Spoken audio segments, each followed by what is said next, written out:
efficient now. All right, it's called to order for the April 9th, 2025 meeting of the Carson Area Metropolitan Planning Organization, CAMPO. Can we have a roll call first? Chair Novak, Here. Vice Chair Maloney. Here. Member Bagwell. Member Castanelli. Here. Member Dodson. Here. Member Erb. Here. Member Schutte. Here. Ex officio Member Capular. Here. A quorum's present. Okay, thank you. All right, we're on to item 3, public comment. Our first opening public comment. Do we have any folks who would like to speak about things on the agenda today or any other general comments? Waiting for later, okay. Sounds good. All right, we'll move on to number 4 for possible action, the approval of minutes of the March 12th, 2025 meeting. Any questions or comments on those? Any changes? I move approval of the minutes. All those in favor, please say aye. Aye. Any opposed, nay? It passes unanimously. Okay, we're on to item 5A for discussion only.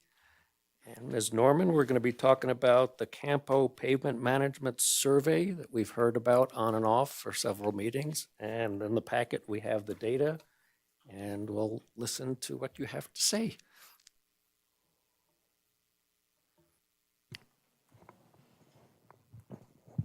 Thank you, Chair Novak. Kelly Norman, Senior Transportation Planner. So in October 2024, the CAMPO Board approved a pavement survey for both Carson City and Douglas County. This pavement survey is planned every 2 to 3 years and uses planning funds explained in the UPWP, or Unified Planning Work Program, task number 5. On the right is an example of the van that performs the survey. Staff offered a public demonstration of the survey van in November, and 2 people did come and ask questions, and it was lovely. The pavement survey was completed in December of 2024, when AP Tech then began the analysis of the data taken on the roadways. So on this left is the pavement condition index for pavement conditions, where blue at the top is good, red and dark red is very poor to serious, and purple is failed. On the left side of the screen is a picture taken from Airport Road that represents what a good PCI looks like. 13% of roads in Carson City are within this good PCI range, which is between a PCI of 86 and 100.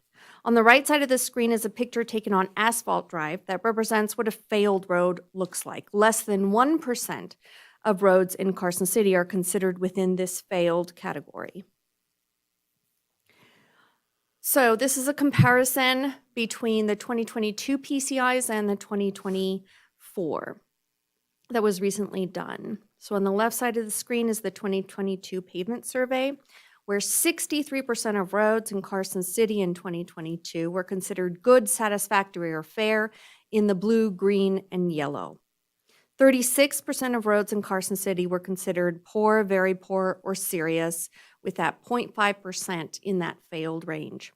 Now, with the most recent survey on the right side of the screen is a pie chart where 57% of roads in Carson City are now considered in good, satisfactory, or fair condition, that blue, green, yellow, and 5.8% less than in 2022. 42% of roads in Carson City are now considered poor, very poor, or serious, the orange, red, and dark red, an increase of 5.9%. 0.4% of roads are now considered failed. The number of roads in good, satisfactory, fair condition are decreasing in Carson City. The number of roads in poor, very poor, and serious condition in Carson City are increasing. If you look at the Carson City-wide report card along the first 3 lines, you'll see that from 2015 to 2024, regional road PCI increased about 2%, while local roads have deteriorated about 13% in the same time period. Here's the most recent PCI map of the roads in Carson City. Staff is looking to add this layer to the MapGeo's website so that citizens can view it in more detail if they want to look at specific roads. We'll also have it on our website. This slide shows some of the greatest PCI changes. This first group shows roads with the greatest decrease in PCI. The second group in the middle shows the roads with the greatest increase in PCI. So Winnie and Fifth were improved by the city, while Overland had a half-street improvement due to development. And Overland, you can see, had the greatest increase and also the greatest decrease in another segment right down the road. Other notable changes, Bunch and Presti were improved with the District 1 ARPA funding. Mountain was improved with District 5. Now Racetrack in District 3 is now on this edge with a 58 PCI where slurry can help now, but it'll soon deteriorate to below that threshold to require a full reconstruction. As an example, Presti was improved from a 50 PCI to a 91 with a slurry.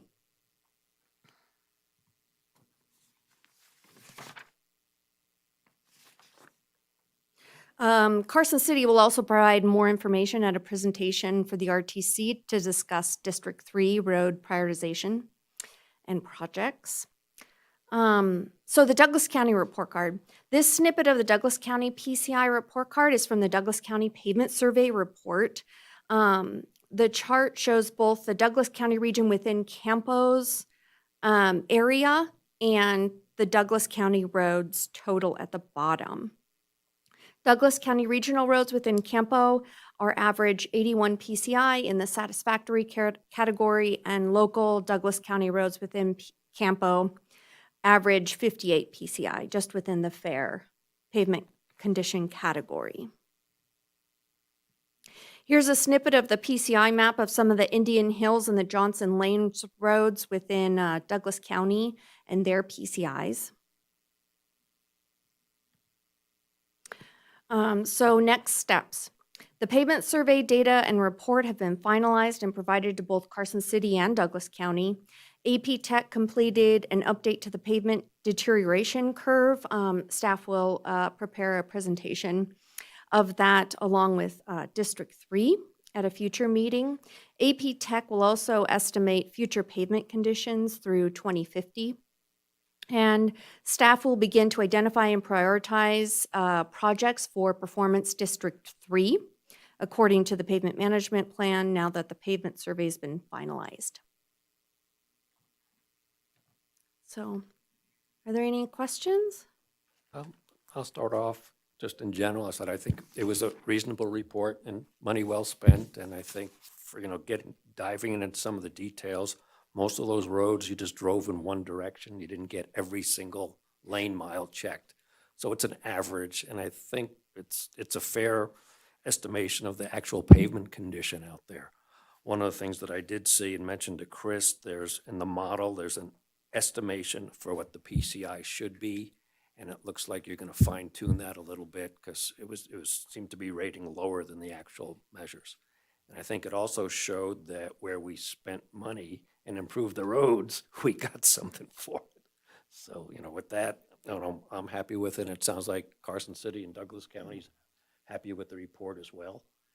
And the other item that, NDOT has the busiest, most important roads within CAMPO, and you don't have this type of program, but you do have an asset management program that looks at your roads, and the busier ones get work about every 10 years or so. So it's slightly different from what we work, but you do it on a statewide basis. And I think, there's NDOT roads and there's everybody else's roads, and that's what CAMPO's looking at, all those roads. So with that, any other comments from folks?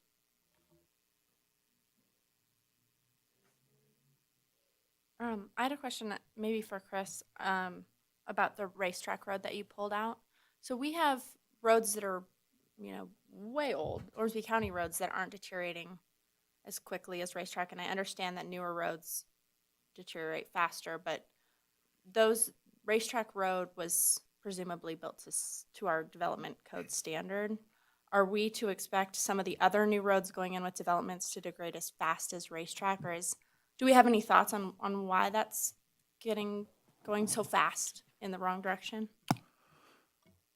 Sure. Chris Martinovich, Transportation Manager. I think, and I've spoken with AP Tech on this because there were a number of roads when we were reviewing the reports for Carson City and Douglas County that seemed to be like, wow, that was a significant change. Why is such and such road changing so much? And it looked like through our discussions that one of the factors that seems to be changing PCI dramatically is what's called raveling. And it's where the surface of the road starts to get a little bit rough. You're not necessarily cracked, but the surface becomes rougher, the aggregates become exposed, the oil starts to evaporate off the top. And I'm not a pavement professional.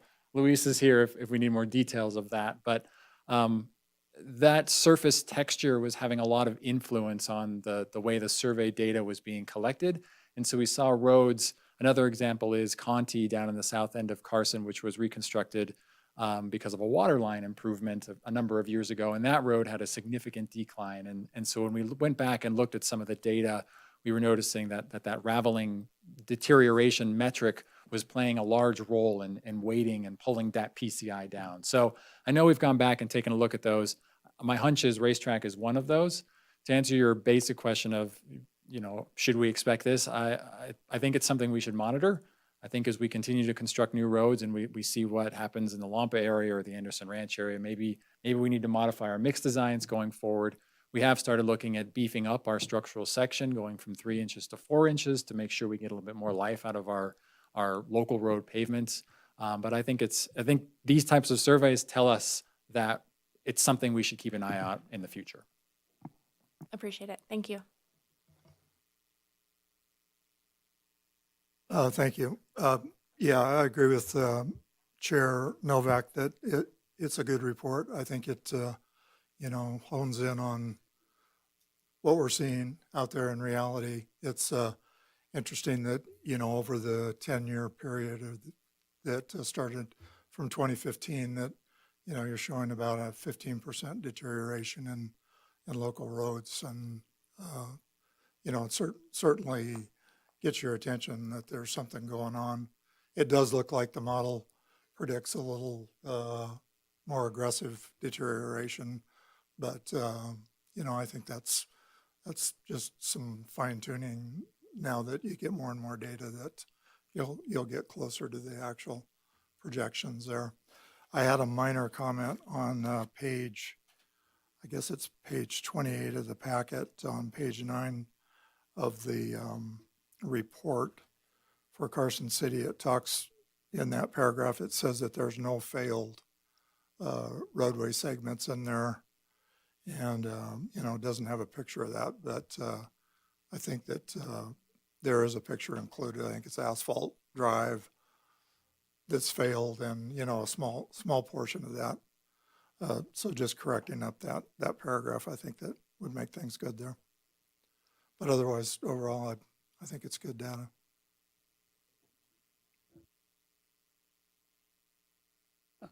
For the record, John Erb, Douglas County. So we're always happy to partner with CAMPO on projects like this. It's a great benefit to the county, and we appreciate being able to do this. I do want to point out, like in the map, so a PCI is for paved roads. There are roads, Douglas County has like 43 miles to be exact of roads made out of grindings. So there's a lot of missing streets in the Johnson Lane and North County areas that aren't on here. And I just want to point that out. So if somebody looks at the map and wait, my street's not on here. So we don't do a PCI on roads that are made out of recycled asphalt grindings roads. So I wanted to point that out. And then there's also other roads that are not accepted by the board for maintenance. So those are missing there too. So why this gives us a true picture of the actual paved roads out there, it doesn't give a true picture of the whole county. And I imagine Carson City is the same way. They have some grinding roads within Carson City. So just want to make that point to be on the record. Thank you. Any other comments? Sure. Yeah, I appreciate the report, and I think it really highlights the need for future discussions on road funding, and the importance of the maintenance and preservation, especially what you said about that. You have that window of opportunity for the slurry seal or the crack sealing, and if we can figure out a way to better maintain, that will really be helpful in the long term, and it's that funding issue that hopefully we can figure that one out. Thanks. Any other comments or questions?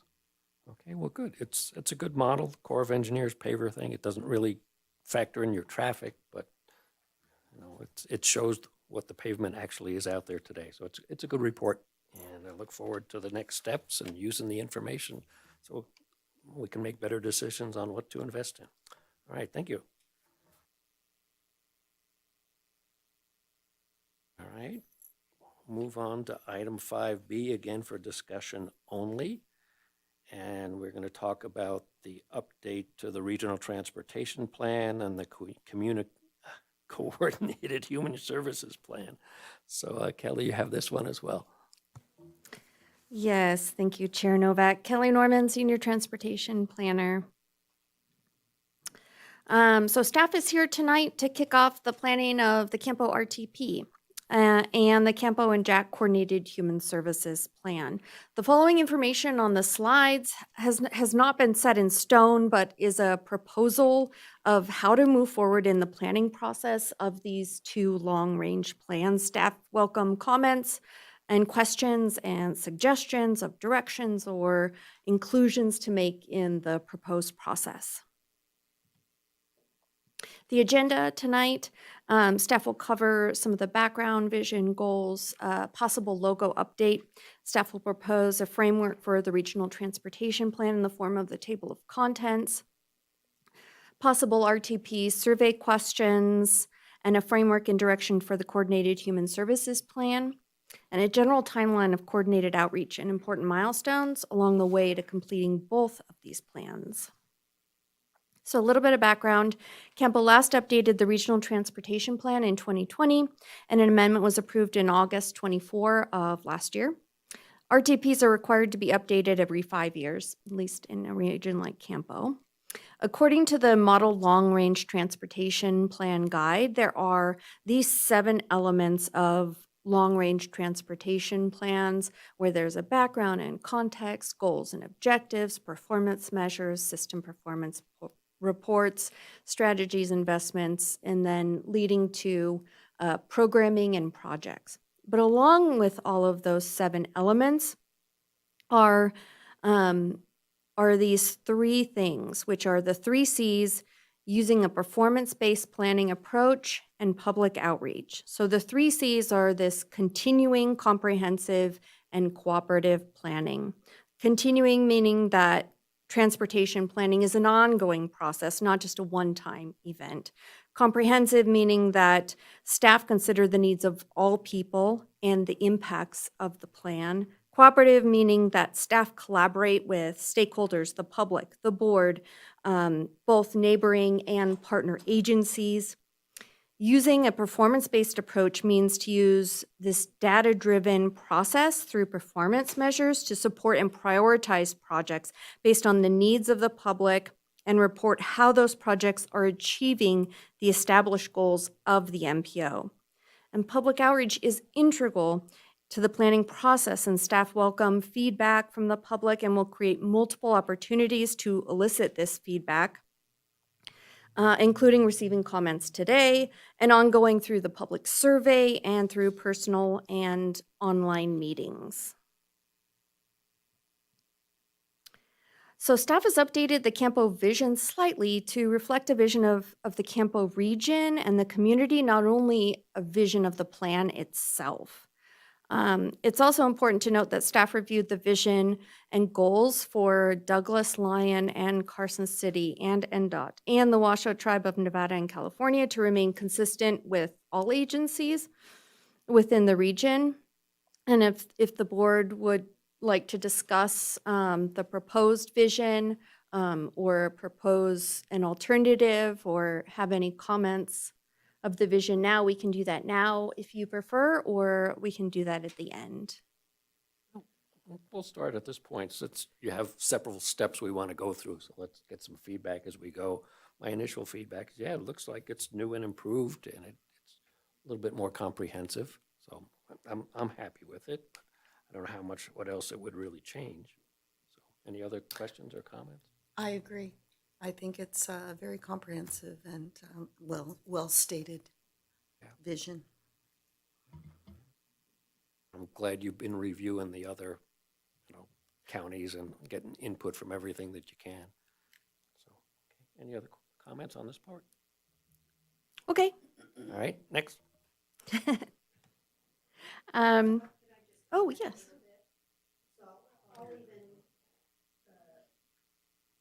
Comment some more that even if you have an opportunity to shorten it, do so. I just really want or believe that vision statements should be crisp, clean, and that everyone in Campo would know what it is. So it's just a comment that I like to make, that I like vision statements that are just bold, and I don't know, Campo strives to, I don't know, that develop or maintain, or those are all extra words to me versus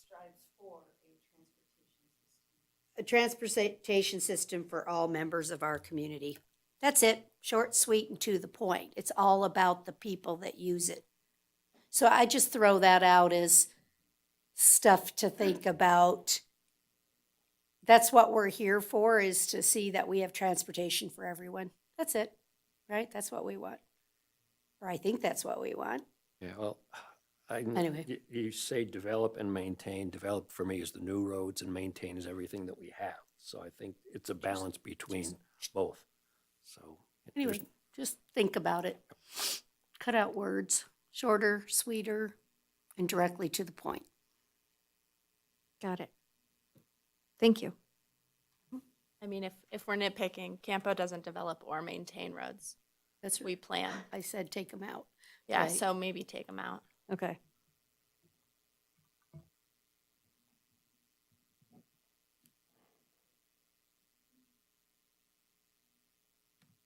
And I think Lucia's right. Sometimes we forget because we're also RTC people.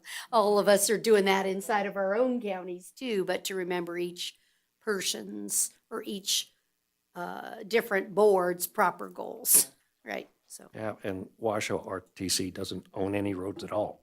I know, isn't it? So Yeah. No, right. So thank you. we do more. Okay, thanks. Next one, our goals. All right. Yeah, so the vision and goals are important because the priorities of the Campo region are derived based on needs, which help inform the type of activities and projects that are included in the regional transportation plan.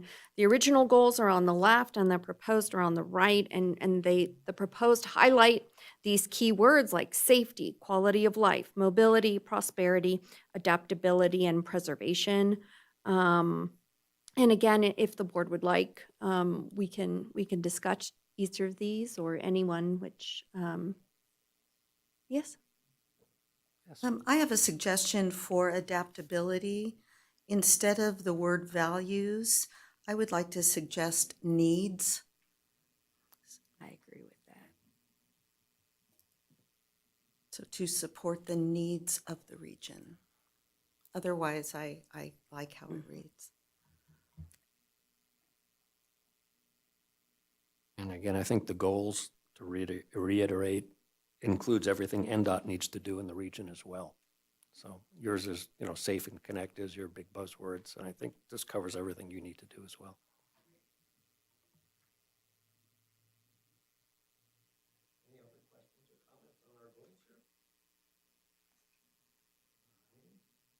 Okay. Logos, oh my gosh. The next few slides show some examples of potential new logos. Now, Campo has been around for 20 years. Staff thought that maybe a brand refresh may be a good way to reach out and reintroduce ourselves to the public in a new way. Here are some iterations of the first few logos, and then the next iterations. And we got some comments about these where the M breaks up the other two letters. And so this third one sort of levels the playing field of all the letters. And if there are any comments, suggestions, I'll be honest and make one. I love what we have now and don't see a reason for a change, but, or nothing here grabbed me so much more. I guess that's what I look for a logo, if it's, what's it improving? Or what's the logo trying to envision differently?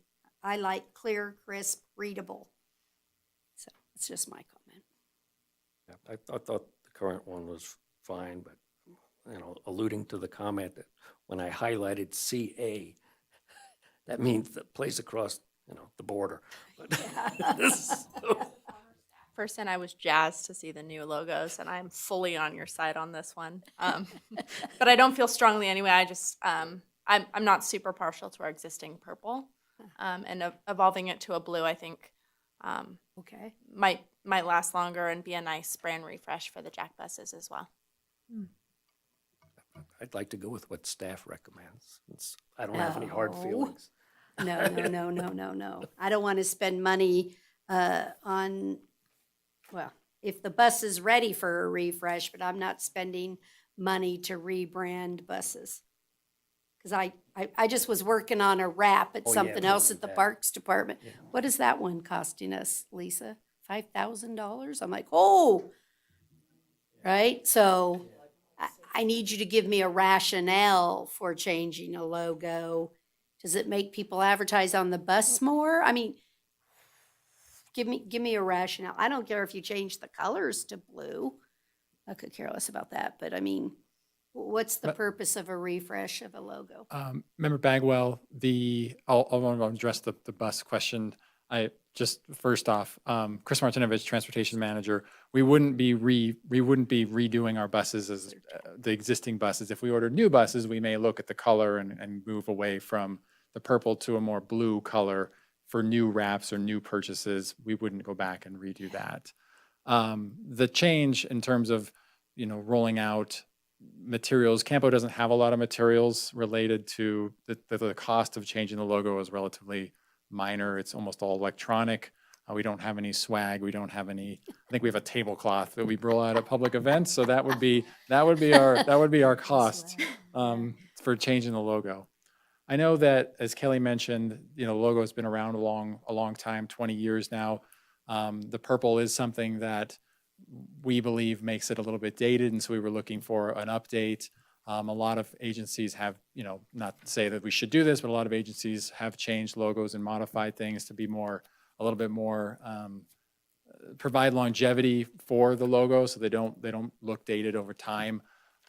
If staff were to recommend, I think we would have looked at option A because the colors are nearly identical. The greens are the same, but the blue is a little more blue and less purple.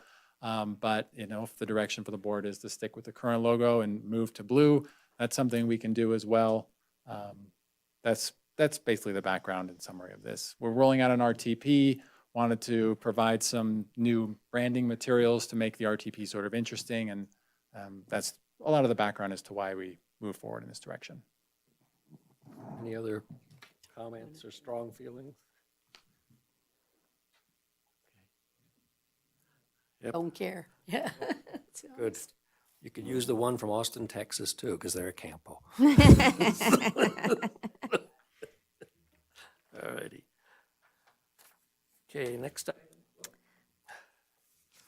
Looking at slide number 9 here, I guess, your table of contents. Okay, the overall- yes, The real issues here. Yes, when we're going through this slide, please refer to Exhibit 2 where there's a more detailed version of the table of contents. And the table of contents really is to communicate the structure of the RTP document and allows for the writing of the document. One thing to note is that staff is planning on making the project list as a part of the appendix to allow for easier amendments moving forward, so we don't have to change the document. We change the appendix if there are edits. Again, this is a continuing process, one that, doesn't change just once. And if there are any comments on the table of contents or inclusions in the structure of the document and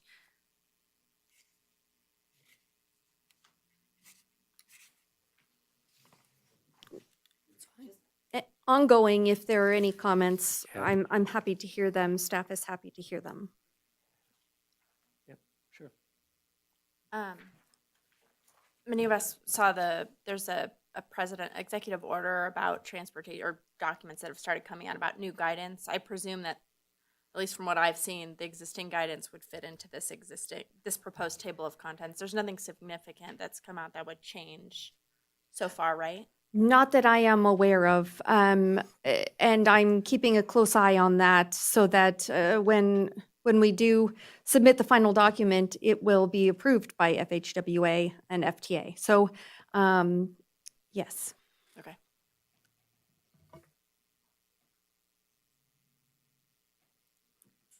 Any other feedback for her at this point? No? Okay. Okay. Can I jump in real quick? Oh, sure. Thank you, Chair.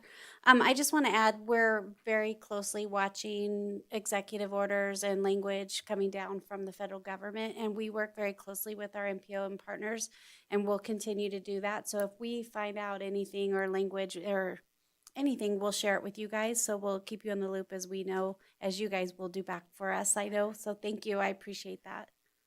Yeah, and the monthly meeting that we have is a great resource, and FHWA has already given some feedback and guidance to the MPOs, all the MPOs and NDOT as well. So. This slide is just to show some visual inspiration for the RTP. Staff is using RTP examples from a myriad of MPOs. The Maricopa Association of Governments, or MAG, that's what these are from.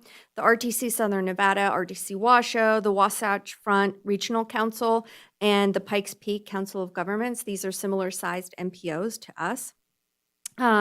These examples shown on the screen are again from MAG and demonstrate this really nice balance between text, visuals, maps, charts, infographics, and text.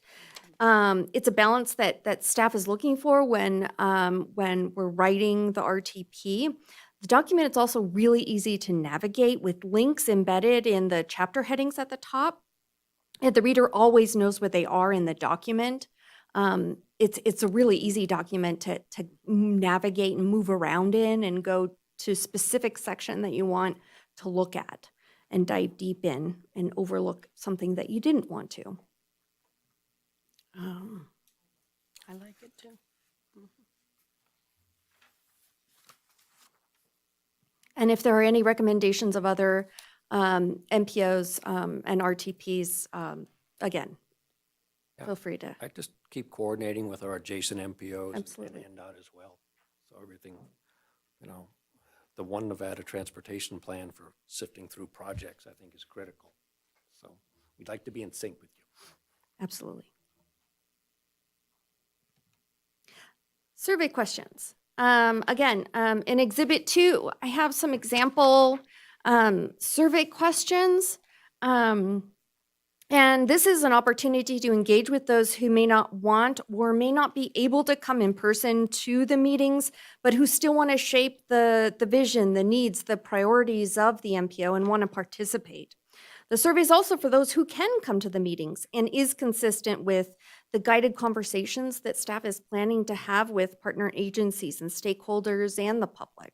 So staff's been debating if there's an opportunity to combine the Coordinated Human Services Plan and the RTP surveys. This could lead to more participants and less survey fatigue if offered at the same event, 2 surveys. One person was like, I just filled this one out. I don't have time for this other one.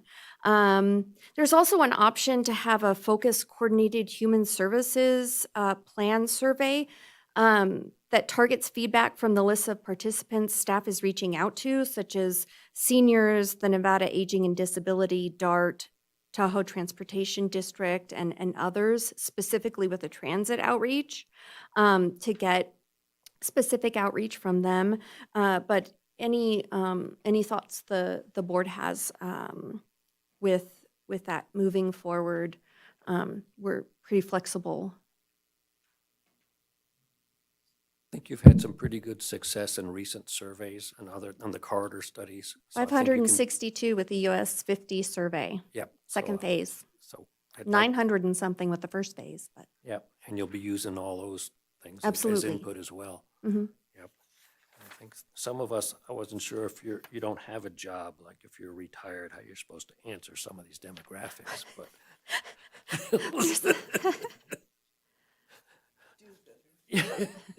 We'll figure it out, but I think the goal is to get as much public input as you can, so reach out to everybody.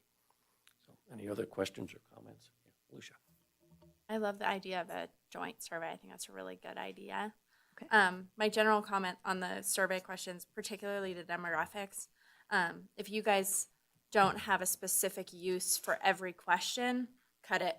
If we don't know how we're going to use the what's your highest formal education level, don't ask it. I think our region is pretty well covered by census data, and so unless there's like a specific new piece of data, better to have people answer the questions that we really are going to need.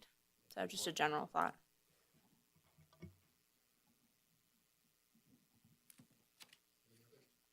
This point on the survey questions, you're gonna be fine tuning those a little bit. Yes. And is it gonna be kind of online as well, so folks can just chime in that way? There will be probably a number of outreach methods, multiple outreach methods to let the people come. We'll have a paper option for those who prefer to touch, feel, fill it out in person and talk through it with the person. Some people like to do that. So we'll have it multiple ways.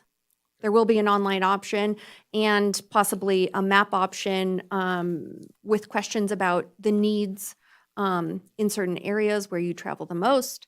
What are you noticing in your areas? What do we need? What do we need to focus on? Okay, very good, thanks. All right. Go back to So you. let's talk a little bit about the Coordinated Human Services Plan. The vision of Jack and the Coordinated Human Services Plan will reflect transit objectives and possible priority areas. Staff would love some feedback from the board on how to or what to prioritize for transit. So is increased ridership a priority? Efficiency and cost, is that a priority? Is service area a priority? What's the frequency of service Jack should provide? Is rider and customer service and satisfaction a priority? Is bicycle and pedestrian infrastructure connecting to bus stops a priority? What are the transportation needs of the community that Jack serves? Well, all these are important and should be considered. Identifying priorities in a few focus areas will help inform project selection. And so staff would like some feedback if the board has any thoughts. I'll start, and I'm sure we'll get some other comments, but I think, as you've heard over the last year or two, the overall budget for transit seems kind of fixed. What can you do with that budget? But also, if you had more, what would you do? I mean, would there be some, cost effectiveness if you got another 100,000? What else would you do? Or, is there a way to make the money go a little bit further? But I think, in general, transit is still a small item of the overall transportation plan. And when you look at modal split, people walk and pedal more than take the bus. So, keep that in mind. But, I think we've got a Jack system. Let's try and get as many people on it as we can.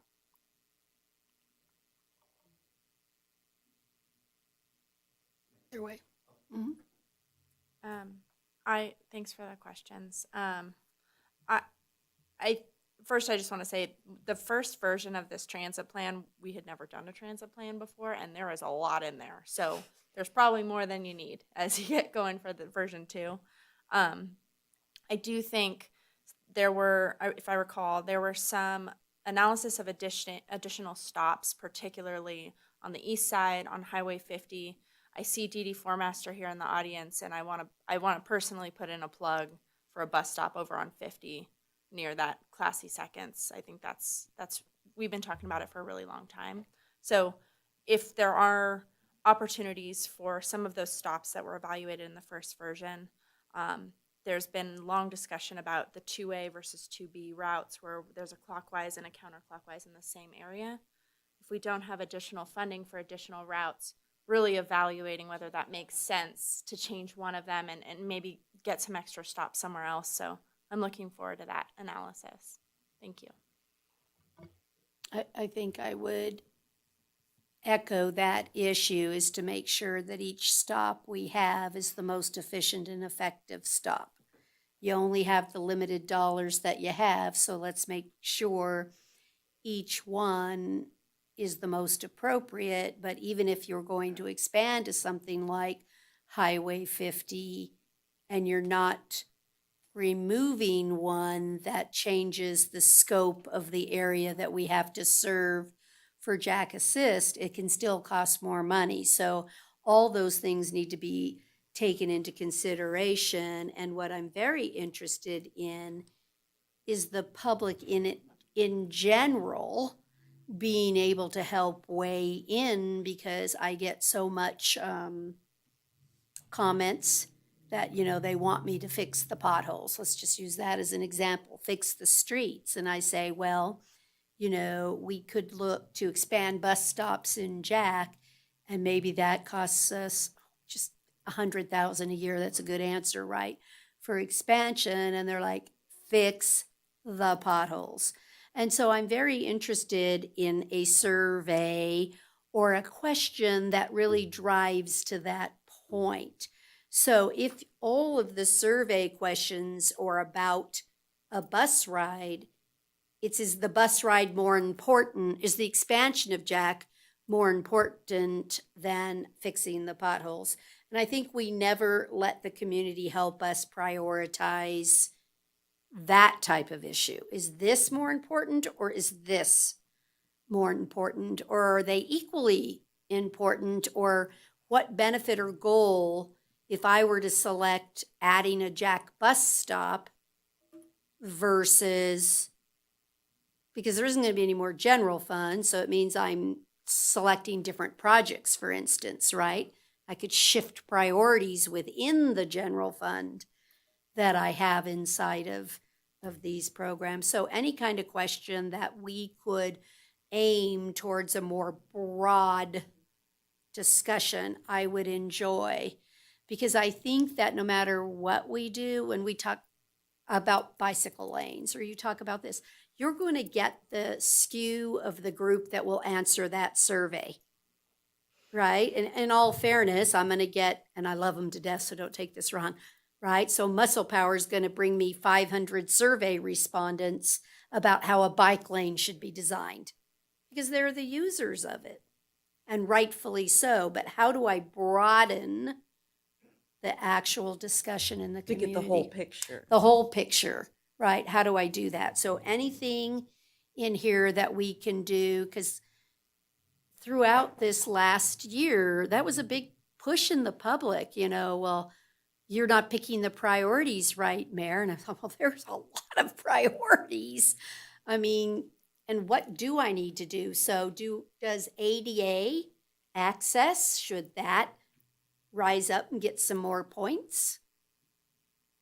I personally think so, but I don't know that, you know, where is the general public on all this? So anything you can do in that area, I'd be appreciative.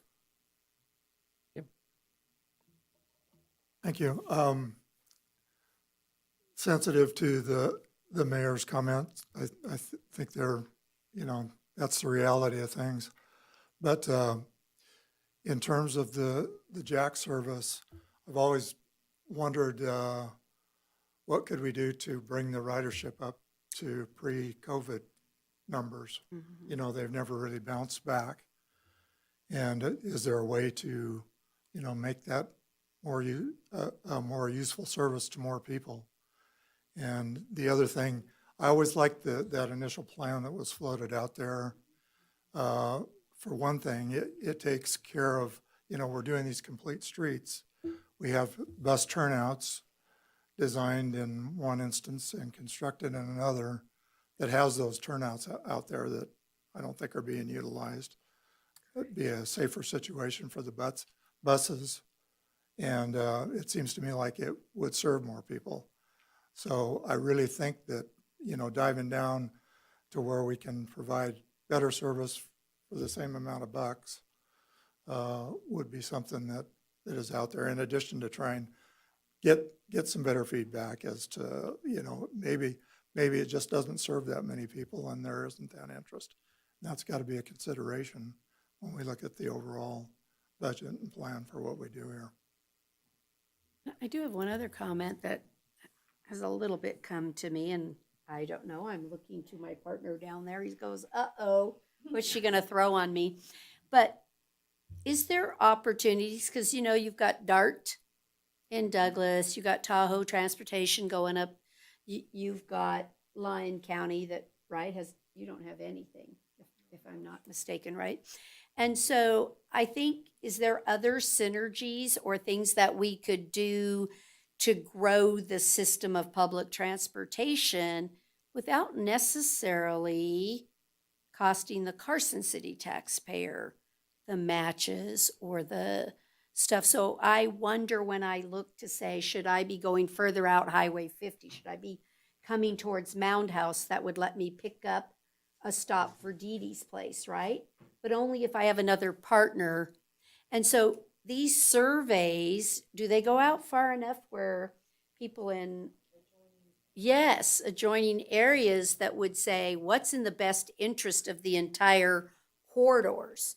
You know, is there stuff that would be advantageous to get your residents to doctor's appointments and things of that nature? And I don't know if it's accurate or not, but I think we're making a mistake if we don't ever look at it. Yeah. And say, you know what, for, just using an example, for 50,000 Lyon County residents could now have this service that gets us another bus or pays for the matches, or I don't know. I just think that we should not leave out potentially our partners, Yeah, I think the intent is to cover all the CAMPO, right? right? I hope so. And then if there are some, you know, transit monies that NDOT might be able to help out on some of those as well. You know, programs change, but I think the intent. And I think it would also good, I didn't hear it specifically, but talk to our current operator. They've got a contract. They know it inside out. So if they do have suggestions, you know, at this point, it seems to me, well, if nobody's on the bus, they're still getting paid, right? Well, fill up those buses and maybe we'll give you more, you know? Give me some incentive to get more Truly people on the look at bus. the routes. right? Help it be the service that it can be and should be, yeah. Yeah, Mr. Chair, if I may, just to touch on what the mayor has said here, I just had that conversation with Ms. Walt out here in the audience, but yeah, we're terribly underserved for transportation needs in Lyon, and we're underserved for medical too. So a lot of our residents, particularly the elderly, are you know, coming into Carson City to go to the doctor, and we're terribly underserved. I was really jealous at the new bus that Douglas is getting.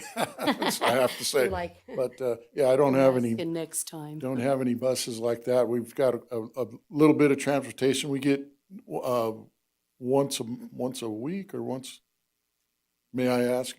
We only get like once a week or once a month for yeah, for the RSVP bus, and that's about it. So we definitely are underserved and would love to have a Highway 50 stop that may be beneficial for our residents, at least to get to that point and then get on the jack and go their way. So thank you. You will. Molly Walt, for the record, CEO of Nevada Rural County's RSVP program. So Lyon County Health and Human Services provides transportation, and they do, they have their routes, Dayton to Carson, Fernley to Reno. They have their specific days. The limitation, though, with the Lyon County is their appointments have to be between 11 and 1. And that makes Through it the really lunch hour? hard. Oh. Yes, when it Well, is that's the medical effective. appointment, and it's for medical appointments. And so that is very limited when your doctors are taking lunches. So that's where RSVP kind of comes in and supplements the program. So we do come from the Dayton, Silver Spring Stagecoach, Dayton area to Carson City once a week, Reno once a week, Fernley to Churchill, Reno once a week, Fernley to Carson City once a week. And then Yerington is combined with our Mineral County. So when Mineral County comes to the Carson City, Reno area, they stop and pick up Yerington. Yeah, so it's an issue. I'm not going to lie. Good. Campo, Are you getting enough be Campo. feedback? I really appreciate it. I also want to say that Marcus Myers is here, our new transit coordinator, and he's listening and very excited to hear your comments. And Dan Dungus from Parametrics, who's helping us with these plans also, is listening to your comments as well. So it's a team effort. I know transportation managers here and Jared's here. All of us are, I'm just the one up here sitting, but all of us are listening too. So thank you. Good, good. If everybody is returning to the office, I guess we need to encourage carpooling again as well. It all adds up, and not just NDOT, the entire state of Nevada, right? Okay, thanks.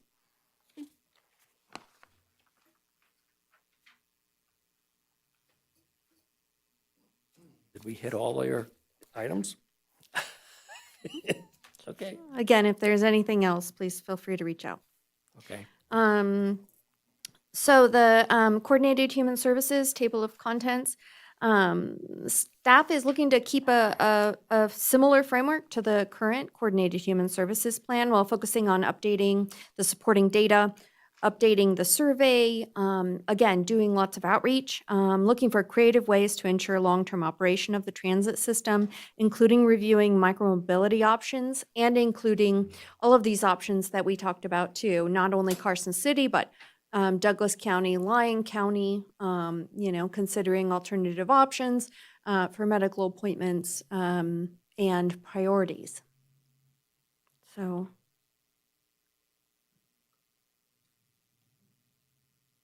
On your overall outreach approach? Yeah, this is the timeline of the outreach, but also milestones to successfully complete both of these plans. They were approved to move forward in February, and since then we've been creating both of these frameworks for the plans. And today, April 9th, is the official kickoff of the two plans. Staff will release a survey or surveys in late April or May through early August. We're going to reach out to stakeholders, partner agencies from April through May. Staff will coordinate outreach events April through summer. There'll be at least one public meeting, if not more. Staff will be prepared to present drafts to the board in November of this year. There'll also be a discussion around September of the project prioritization process and specific projects of our partner agencies. The final reports will be prepared and ready for approval in January 26. And again, staff is prepared for an open, transparent process through the creation of these plans and is open to comments from everybody. Again, thank you so much for your comments and feedback. And if there's anything that you think we are overlooking or should include that I haven't spoken about, we'll be happy to, circle back with you and make sure that it is. Okay, good. I think we have a good transportation plan now, and I think this next iteration is going to make it only better. Somebody's supposed to finish a freeway one of these days. So. Maybe we'll talk about that in September, Chair Novak. No, but one of the other things I'd mentioned to Chris earlier was that there's public projects and there's private projects. right? Developers are on the hook to put certain things in or to contribute money. So, keep that in mind, because we don't have enough to do everything, but the private sector needs to step up as well. And, we'll see how we can coordinate on those projects, so. All right, any other questions or comments? Thank you. I've been sitting here being quiet because, that's hard for me. But I just want to say you guys have done a great job, and I love all your public outreach. And I have always been a firm advocate for students who walk and bike to school. And I know I've worked a lot with your Safe Routes to School coordinator, and there's a lot of high school students, or some, maybe not a lot, that do take public transit. So when you do your outreach, maybe if you could try to pull in your Safe Routes program and get some input from some of those demographics, that might be really helpful. But thank you. I just wanted to remember that group. Righty. Well, got enough discussion and enough input, and that should help you out. Okay, move on to the next item. Chris is back for Transportation Manager's Report. Thank you, Madam Chair. Mr. Chair, I apologize for that. Chris Marcinovich, Transportation Manager. Let me find my, there we go. Couple of items I wanted to update CAMPO board on. First of all was that our Unified Planning Work Program, UPWP, is out for public comment. If you'd like to review that, we do have an amendment. It's not a full update, but there are some modifications to the UPWP in terms of funding and some dates. We've also done a review of the UPWP to account for changing executive orders and federal legislation. So some language changes in the UPWP have occurred. On the US 50 corridor study front, our survey's closed. As Kelly mentioned, we had about 560 survey responses on our most recent survey, which closed a couple of weeks ago. We are now developing the review, developing and reviewing the concepts, taking in all that outreach. We've been coordinating a lot with Lyon County, in particular in the Mound House area. And we'll be having a public meeting here in this building. I believe it's the Bonanza Room on April 30th, where we will be showing some of those possible concepts and draft recommendations for input from members of the public and agencies as well. So moving forward on that, anticipate bringing a draft plan forward later this summer on the US 50 corridor study. On the legislative front, the one I wanted to note was Assembly Bill 530, which is for the continuation of the Southern Nevada Fuel Revenue Indexing, or FRI. This continues Southern RTC Southern Nevada to collect the fuel taxes from the revenue indexing through, I believe, another 10 years through 2036. That bill is important as it continues to fund projects in Southern Nevada and allows NDOT to continue to fund projects across the rest of the state. So we're definitely in support. I'm definitely in support of that bill passage, and there was a lot of support at the legislature when it went to the Assembly Growth and Infrastructure Committee toward its approval moving forward.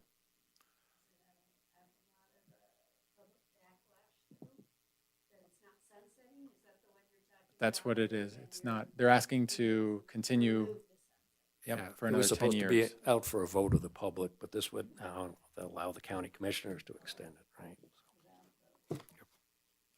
Additional committee work sessions are definitely planned. Moving, meeting on the 30th. The meeting on the 30th, I believe it's going to be at 4, but I don't know if we've finalized the time. It'll be in the evening, 4 to 6 time frame, generally speaking. Last item on the CAMPO I wanted to update was an item I mentioned previously, was an update to the DBE plan for CAMPO Jump Around Carson, specifically for Federal Transit Administration funds. The US DOT issued some new regulations, and we are working to accommodate those. It's going to require some changes to our FTA procurement policies and the CAMPO policies and procedures. So plan to see that CAMPO policies and procedures brought to this board next month for those updates to the DBE plan. Basically some changes to the forms and the way data we have to collect and report is what's changed. And so we've updated our forms and our procedures to allow us to collect and maintain that data going forward. That's the main plan change with that. And so with that, I'm happy to take any questions from any members of the CAMPO board. Chris, I didn't hear it mentioned yet, but is that Nevada Transportation Conference coming up again and you get to speak? Or Yes, Mr. Chair, the Nevada Transportation Conference is, I think it's held May 13th, 14th Something like at that, the Silver Legacy in Reno. Day and a half conference or so. All righty. Any other questions? Chris? Okay. All right, we'll move on to our next item. Rebecca, NDOT's report 6B. Hello, thank you. I appreciate you guys giving me the opportunity to give you some brief updates. And as I mentioned last month, if there's anything you want, just give me a heads up and I'll do my best to bring it to you. A few things this month, maintenance, crack and fill for US 50 in Dayton. There's going to be some lane closures on eastbound US 50 in Dayton, April 8th through the 17th as we crack and fill the highway surface. It's going to be single lane closures from 9 to 2:30. And those are only going to be weekdays only. Eastbound US 50 between State Route 431 intersection and Winters Parkway, and traffic will be reduced to single lanes. So we're sorry for the inconvenience and delays, but also we want to remind everybody that speeding is a main contributor to a lot of our fatalities and serious injuries. And if everyone can be patient and slow down, we appreciate that. I mentioned this last month, but I just wanted to do a reminder that the US 50 resurfacing on the East Shore in Tahoe is going to be moving forward around May. It could begin a week or so earlier if we receive an exception from TRPA. So I'll keep you all posted on that if we hear anything different. There's going to be a joint open house that you might be interested in for State Route 28 improvements, and it's between TTD and NDOT and a few other agencies. And I heard you say April 30th, so I don't know if that's a different meeting, but this is scheduled for April 30th from 4 to 6:30 at the Incline Library.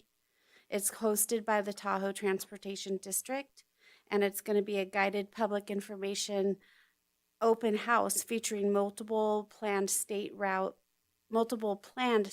28 improvements, including the Tahoe Transportation District parking project near Rocky Point Parking, Transportation District State Route 28 Central Corridor improvements, and NDOT Spooner Transit Hub parking project and watercraft inspection center.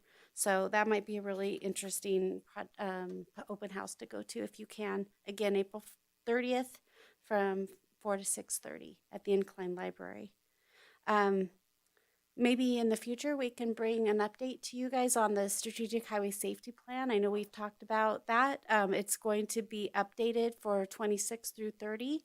It's underway, just briefly started kicking off. Our federal requirement is to have this done and to have it to be signed by our governor at the end of 2025. So as that progresses, if that's something this board would like to do, we are happy to bring a report to you. And then Work Zone Safety Awareness Week is coming up, and that is April 21st through the 25th. And it's not a lot. We roughly have 3% of all of our crashes statewide happen in work zones. But we want to remind people that even though that's not a large percentage, motorists driving unsafely in work zones has potential for catastrophic injury or death for workers. So we try to remember they're all our family members out there and to please be careful. And that's really all I have, but I'd be happy to field questions or make notes on what you might want next month. So thank you so much for your time. Do we have any feedback for Rebecca at this point? Okay, I'm glad you mentioned work zone, traffic safety awareness. There's a wall in front of NDOT with gold stars on it. And we don't want Yes. any more. Thank you. Thank you. Okay. On to our last or next to last item here, 6C. Other comments from any of the board members? Nope. We're okay. Mr. Chair, I just wanted to say thank you to staff, particularly Ms. Norman and Mr. Martinovich for their work on the complete street survey on the Highway 50 corridor and all the good work you're doing on that. And from Lion's perspective, we're really excited to see that move forward at some point. And we had really good feedback as well, having the second bridge out there on the tip coming up transportation plan. So just wanted to thank you. Appreciate it. We'll move on to our second opportunity for public comment. Do we have any comments? Come on up and sign in, state your name, and let us know what you have to say.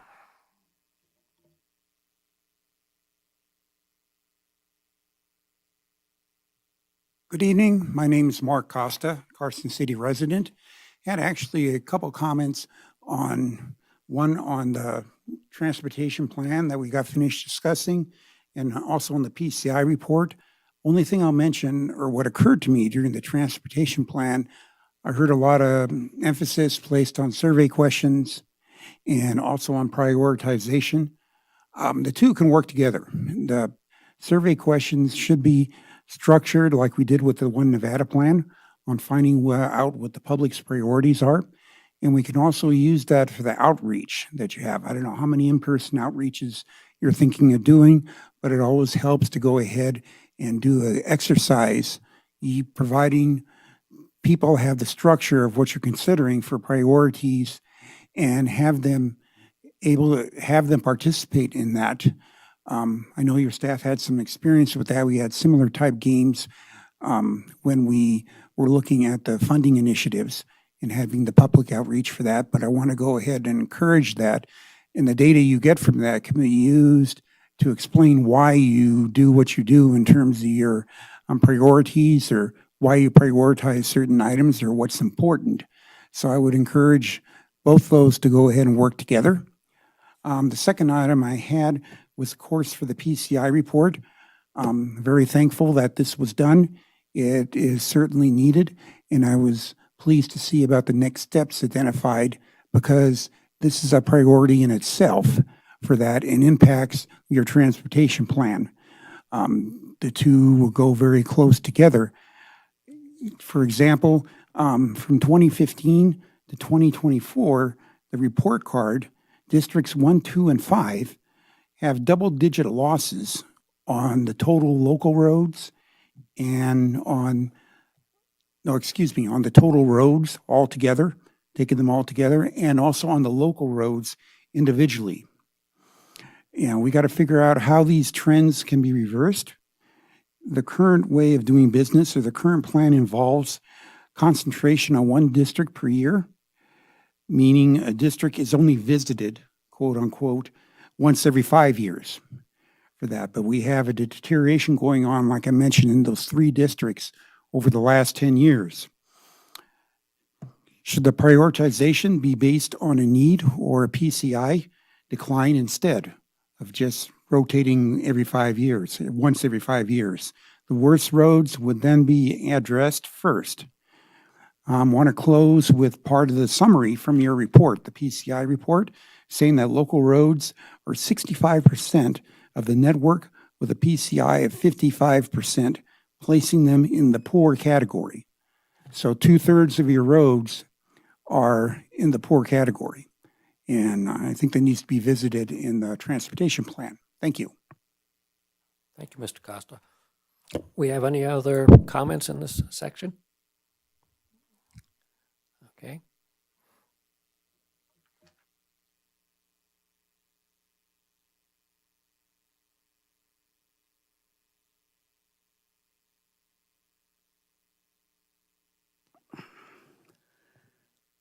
My name's Dee Dee Formaster, for the record.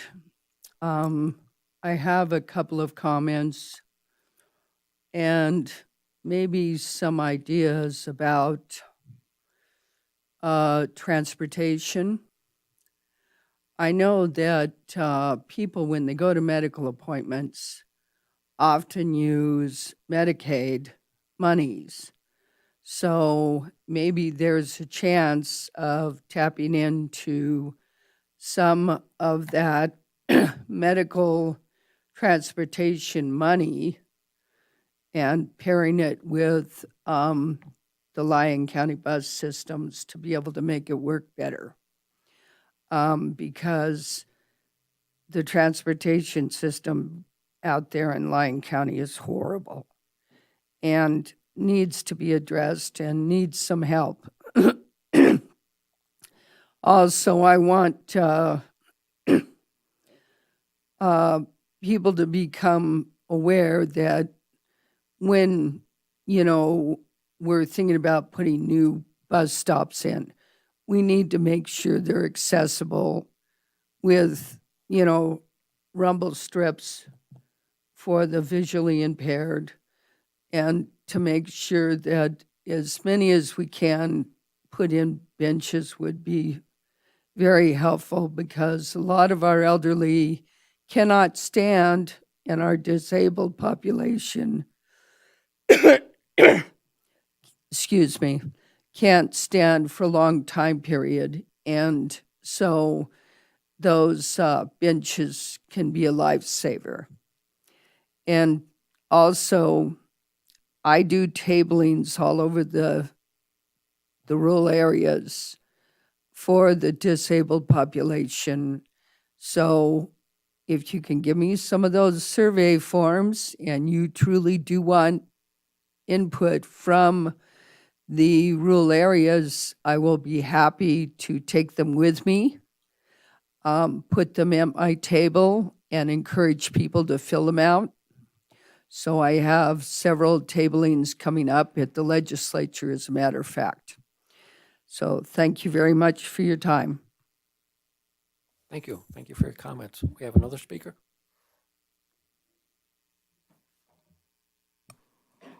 Good evening.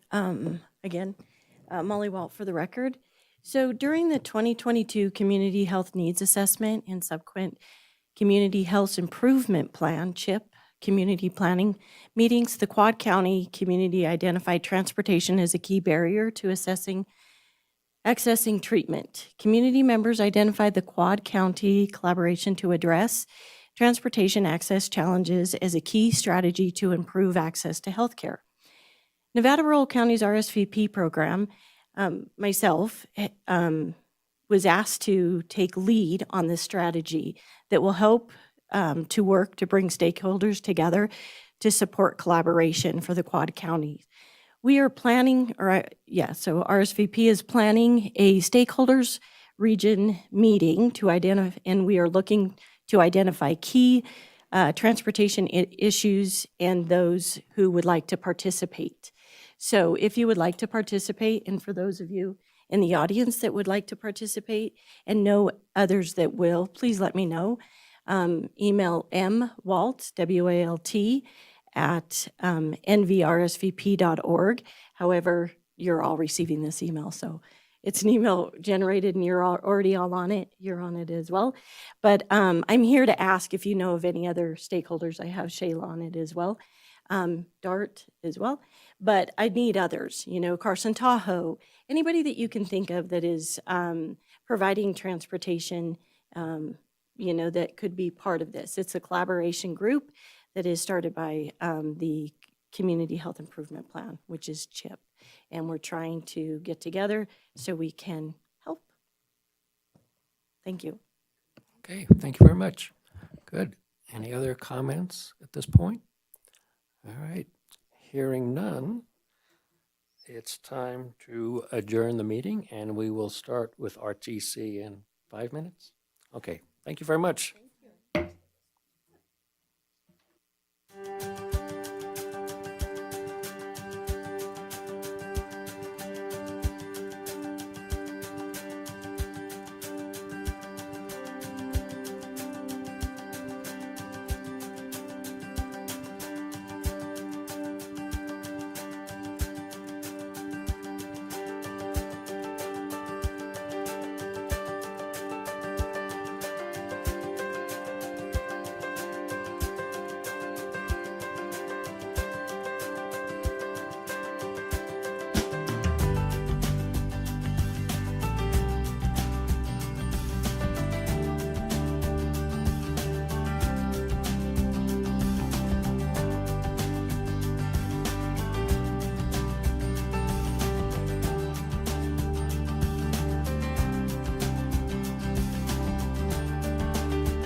Regional Transportation Commission to order. May I have a roll call, please? Chair Bagwell, Here. Vice Chair Shudi, Here. Member Dotson. Member Novak, Here. Member Maloney, Here. a quorum's present. Thank you so much. Actually, We're gonna Commissioners, move to agenda item 3, our opening public comment. Do I have any? Come on up, Mr. Costa.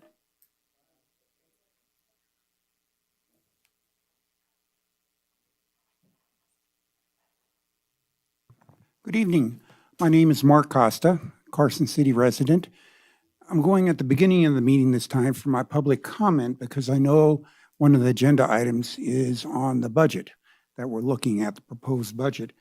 And I looked quickly through some of the forms, and I had a bunch of questions that would like to go ahead and have them addressed. I don't know what the presentation is going to be like tonight, so I thought I'd go ahead and throw out my questions at the beginning instead of the end.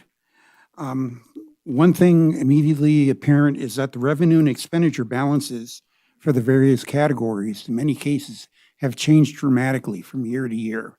And I think it would be helpful to have some kind of explanation as to why that's the case or what's going on. Particularly, you look at the intergovernmental resources or intergovernmental balance showing a decline of, I think that's like 90%. And also in some of the things like capital outlay, decline of about 86%. So I was wondering, why this was such a large variances and declines in these funds. We also have 1.6 million in debt service that shows here. Seems like a lot for a debt servicing. I don't know what kind of debt or what debt are we servicing with that amount. And also had a question towards the end here we had on the last page where it talks about for fiscal year expenditures for the District 4, District 5, District 1, and District 2 of repairs of $3 million for the various types of projects that are going to be there. The $3 million is a long way from the $21 million that we were talking about for the shortfall when we were proposing the initiatives to go ahead and get additional funding. I'd like to go ahead and see if there's any explanation on that, or maybe I'm misreading this, or there's another document that goes with this, but this doesn't seem like very much money for that. One of the things I was interested in is that I noticed on last year's general fund statement, we were increasing the reserve to that to, I believe it was 16% of the total budget. And I was wondering if there's possibility of having some of those funds be used for road repairs to go ahead and get some of the lower PCI rated roads up to standard, or maybe even just up to fair. Or in some cases, they might benefit from just being upgraded to poor.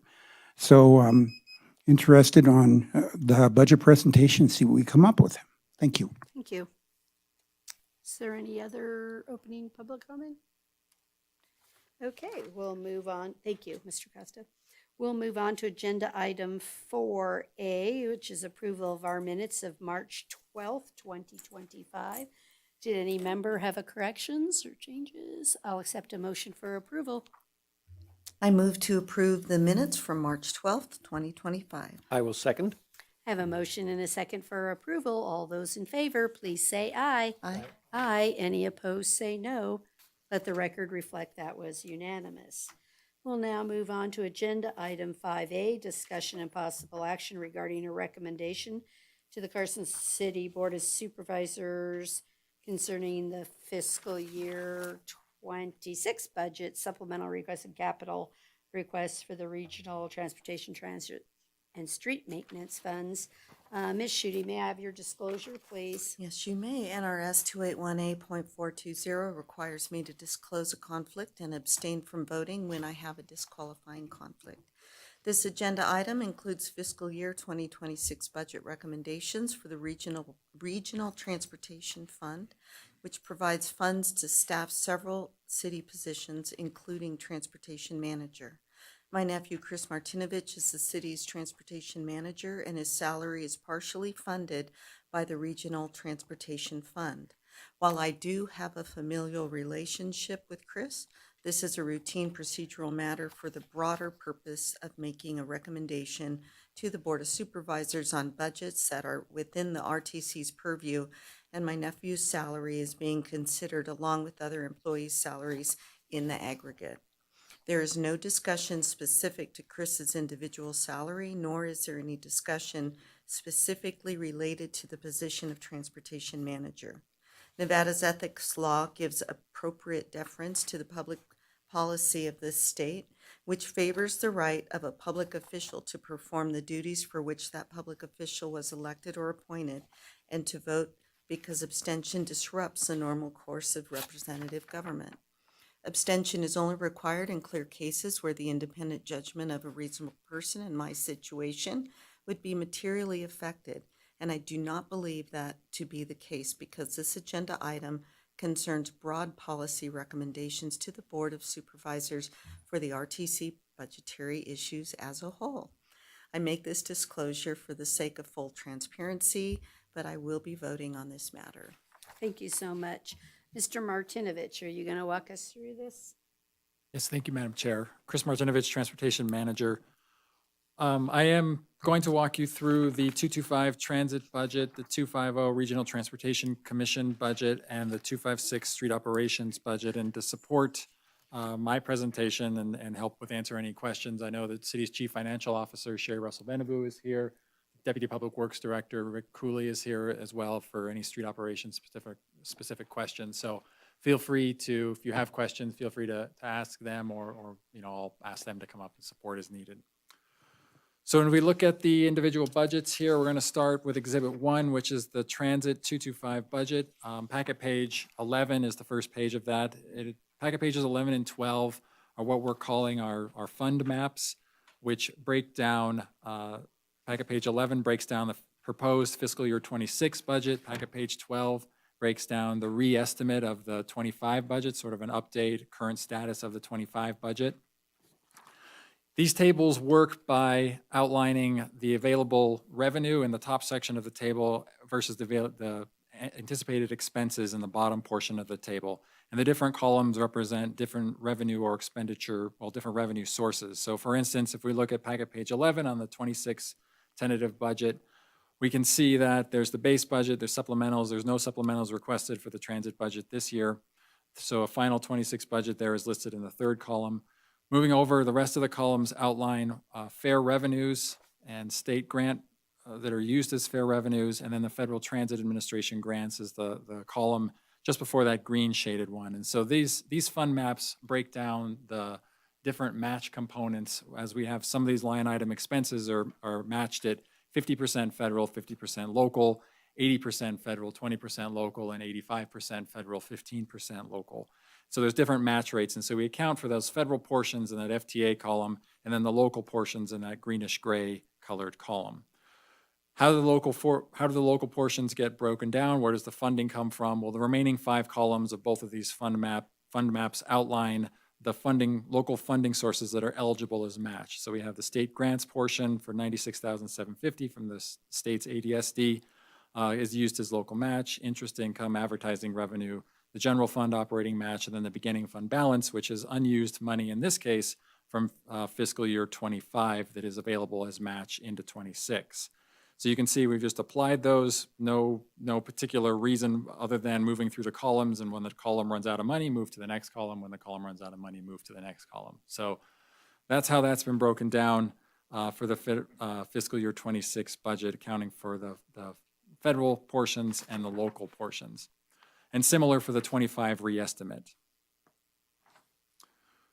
When we look at the remaining portions of the 225 budget, the next section of the packet, beginning on packet page 13, are the budget worksheets that the Finance Office puts together. It breaks down a variety of historical actuals, the revised and actual 25 to date, as well as the tentative 26 budget shown in the upper section. These tables, as you're familiar with, revenue is the upper section, And as we get down, beginning about the, there's no line items. And I appreciate Supervisor Schutte called and said, can we put line items on these things? And it could help for discussion purposes. We don't have line items on them now, but revenue sections, the upper, it ends at the 3.109881 number in the far right column.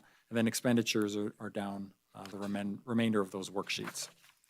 Following the budget worksheets are the fiscal summary for the fund, as well as the personnel detail. And then the final page of the 225 account is a breakdown of the transit capital improvements.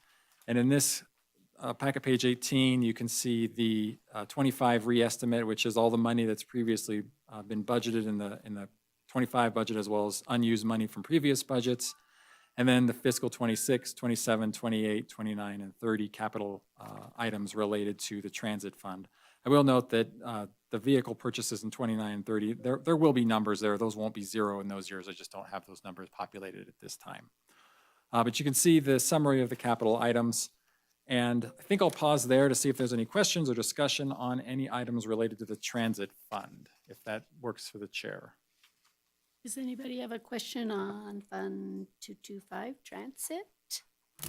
So, go ahead, Lucia. Just really quick, I love the fund map. Thank you for that. That's very helpful. I just had a question generally on the transit fund. Are we to a spot where we are losing federal funds due to lack of match, or are we still balancing that and holding on to some of the old ones? Appreciate the question. We are continuing to keep up. We do have a grant that we need to execute. It was the one for the one that CAMPO awarded to Douglas County. So we're going to move that 5339. That one is slated to expire. So we're going to move and get that one executed. Match has been programmed for those funds. So we're good to go. We're also needing to execute our next federal fiscal year, 5307, which I believe we're up to 22. I'm looking at Rebecca, but I don't remember. I think we're 22 or 23, so we're definitely keeping up with our 5307, which is the primary funding source for transit. And then the other funds, we're using the actual fiscal year apportionment for 5310, our paratransit services. So if we're looking at this, let me go to what I wanted to. So on the vehicle replacement, if I am looking, so page 18 of the packet for anyone following along, vehicle replacements is 586,000. Did I miss, what are those? What vehicles are those that are getting, what are we replacing? The vehicles slated to be replaced is for fiscal 6. This is to complete the funding needed to replace vehicles, two of our larger vehicles, vehicles 43 and 44. Those are our pusher buses. We're looking at replacing those with slightly shorter pusher buses. So it's two. 2 vehicles. Okay. And then just for the public and things, so what that leaves us in Fund 225, kind of going along with some of the public comment, is to recognize, so we don't have any planned expansions within this budget. It's to maintain status quo. This budget maintains the current transit operations. Okay, again, it's important that everyone recognizes what it is. I don't want any, we didn't understand. This is a status quo because again, we do have federal money that's out there. If we had more match, we might be able to do a little bit more, but who knows, maybe Lyon County will give us more match. Okay, any other questions on 225? Thank you. Sorry. On the 2025 re-estimate, there's 634 and change and facility upgrade. I can't recall what that was. Can you just summarize it really quick? Absolutely. I have a breakdown of what is included in that 634. It includes $221,000 for the fleet welding and tire shop expansion at the Public Works Fleet Facility. It includes $306,000 for the Jack's solar lighting project and sign replacement projects. That's to replace the signs and put the lighting on there, as well as about $45,000 in site safety and security. And those funds have specific uses and how we have to use them. It's for things like safety of on the buses, safety at the administration facility, things like cameras and items. We recently posted some signs related to transit worker assaults on our buses, and that was part of where that money comes from, that site safety and security. Anybody else? Okay, let's go on to the next budget then. Okay, moving on to the 250 fund. This fund does not have a fund map, so we're starting right in with the budget worksheets. I want to note here on this, the first line item is the county option fuel tax. As this board knows, we receive 9 cents of our 15 cents in gasoline taxes here in Carson City to the Regional Transportation Fund. This is that line item. This is where that budget goes. You can see the 23, 24 actuals, and we're projecting $3.98 million in fuel tax revenue, gasoline tax revenue in 26. Below that's the Capital Sanitation Fund. This is the waste management franchise fee under the city's contract. We're estimating, because we've seen an increase over the years, we're estimating $360,000 for this going forward. Further down, just below the gray box, well, I will note in the gray box, as you can see, that's the Safe Routes to School federal grant that funds our Safe Routes to School program. Below that is our 5-cent diesel tax. That's obviously the 5 cents on diesel, and then various other revenue accounts are listed there below, including developer contributions and Complete Streets donation, the $2 donation. On the expenditure side for the 250 fund, begins pretty much on packet page 20, more or less. Moving past the salaries and supplies and services, to the projects which are in the big gray box shown on packet page 21. Most of these projects are already funded. They're ongoing. We'll see updates to those as part of the project status report later as part of item 6C. We are funding, as usual, $100,000 into our safety improvement projects, and that, for an example, is being used as match toward our highway safety improvement program funds that this board has requested approval of grants from the Nevada Department of Transportation for specific projects. On packet page 22, near the bottom, there are the 3 new placeholder projects, I'll call them, for the 250 fund. The District 3 Regional Road Project, the Ash Canyon Flat Project, and District 3 Local Road Project. I want to note first the Ash Canyon Flat Project. This is the $150,000 that the RTC committed as part of the Federal Lands Access Grant program for the reconstruction of Ash Canyon Road, so we're budgeting that in fiscal year 26. There are other local dollars in that project from the Parks and Open Space Department, as well as the Stormwater Utility providing funding as in addition to the $5 million plus from the feds to do that project. So the other 2 projects, and I'll include the total amount from the line right below the gray box, the infrastructure capital line item of $428,000. The 1.5, 580, and 428 make up the total available budget for projects in District 3, which is our next district going into fiscal year 26. I threw in the District 3 local road project budget primarily as a discussion point for this board to talk about if local roads were something we would prioritize, what's the dollar amount. I will say that I don't need a direction on that tonight, although I think there would be some changes to the budget if needed. But as part of the project prioritization process moving forward into District 3, we will be considering local roads as part of that project prioritization process. And so to kind of start the support of that conversation, I threw in a line item to get some feedback, get some input on, is that something we want to do now, or should we just lump it in with the rest of the dollars and then split it out to the individual projects later? So that's that, but essentially it's a little over $2 million from this fund for roadway projects in fiscal year 26. Otherwise, this fund includes Safe Routes to School elements, which are grant funded. And then beyond that are the budget worksheets, the personnel worksheets in this fund. The staff is listed there. And then the last page, and Mr. Costa alluded to it during his public comment, is the capital improvement program. So I'll take a minute here. I just spoke to the fiscal year 26 section, but when we look at future fiscal year capital improvements, next year in 27, Curry Street, Complete Streets is going to need additional funds, and so that's been tentatively planned for fiscal 27. And then the regional roads are just placeholders moving forward. We haven't obviously picked individual projects for those, but moving through the district prioritization process, we would do that. I wanted to note here that the reason the $3 million is increased from the prior fiscal years is because related to that debt service. My understanding is a number of bonds that will be paid off in the fiscal 27, fiscal 28 timeframe. And so there'll be bonding capacity or additional dollars, cash dollars available to put toward more projects within each performance district. Whether we do with that, we don't have to decide that tonight, but it's to note that we are paying some of that off. And so there'll be more dollars to move forward.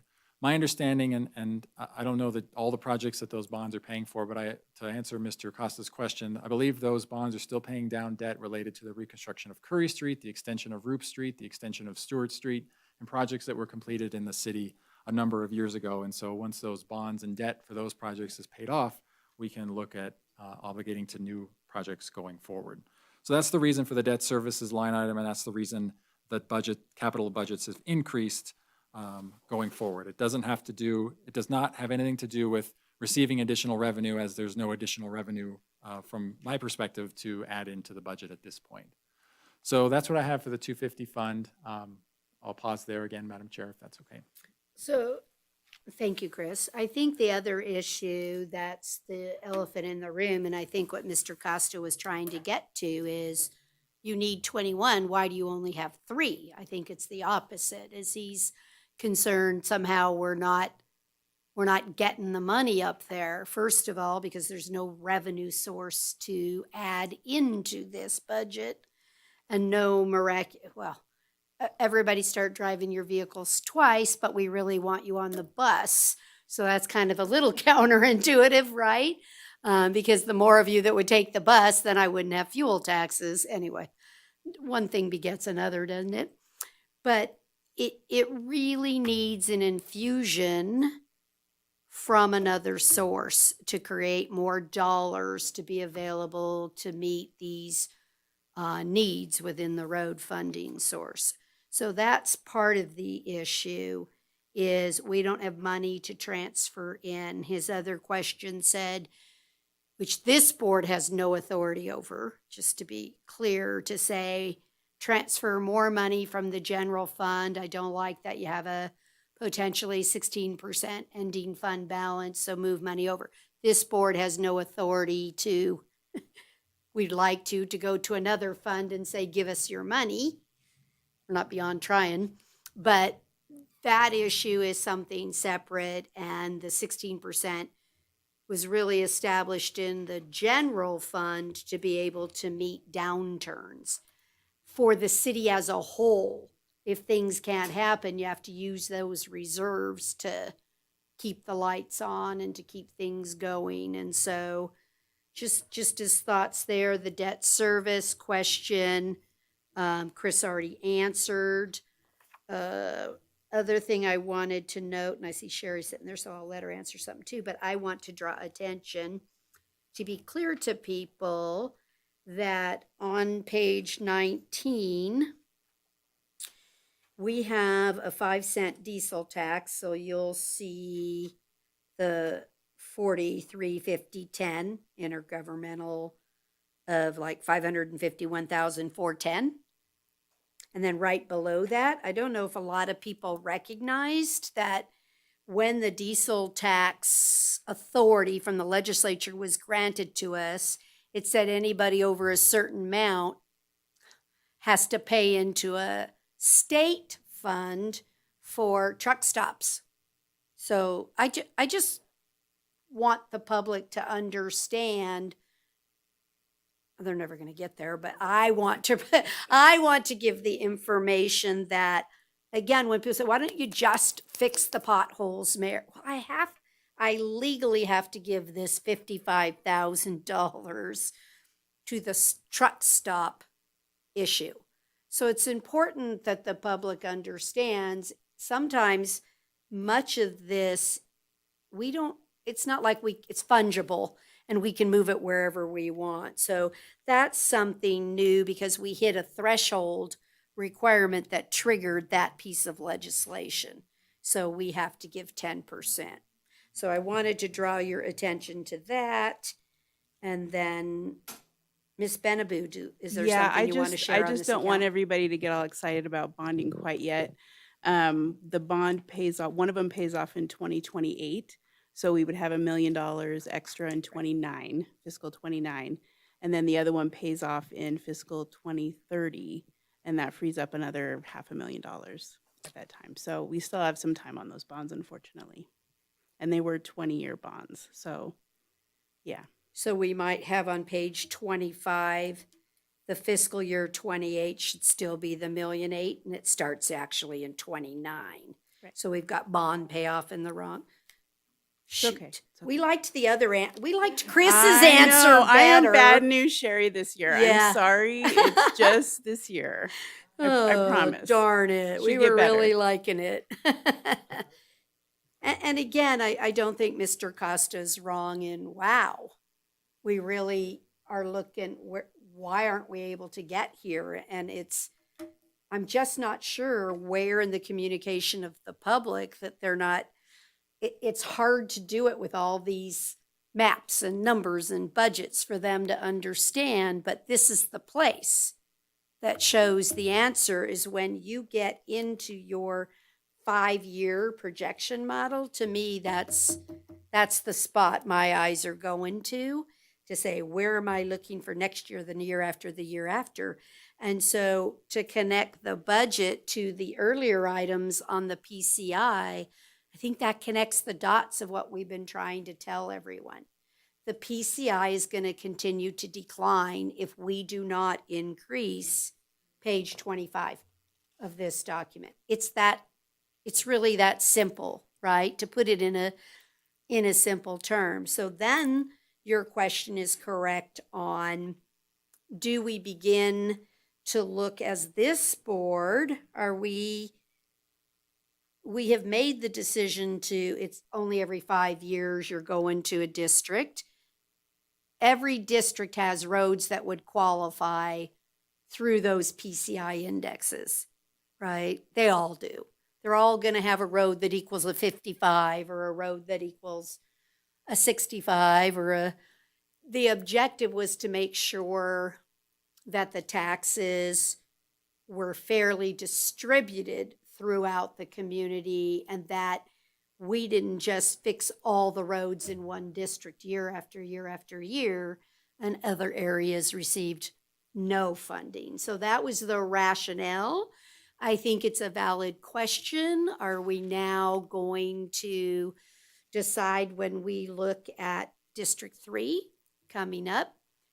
Do we segregate now a portion or a percentage that says, do we fix some of it to local roads versus regional roads? And I think that's a discussion we need to have as a board when we get to the distribution model of direction to the staff of whether or not to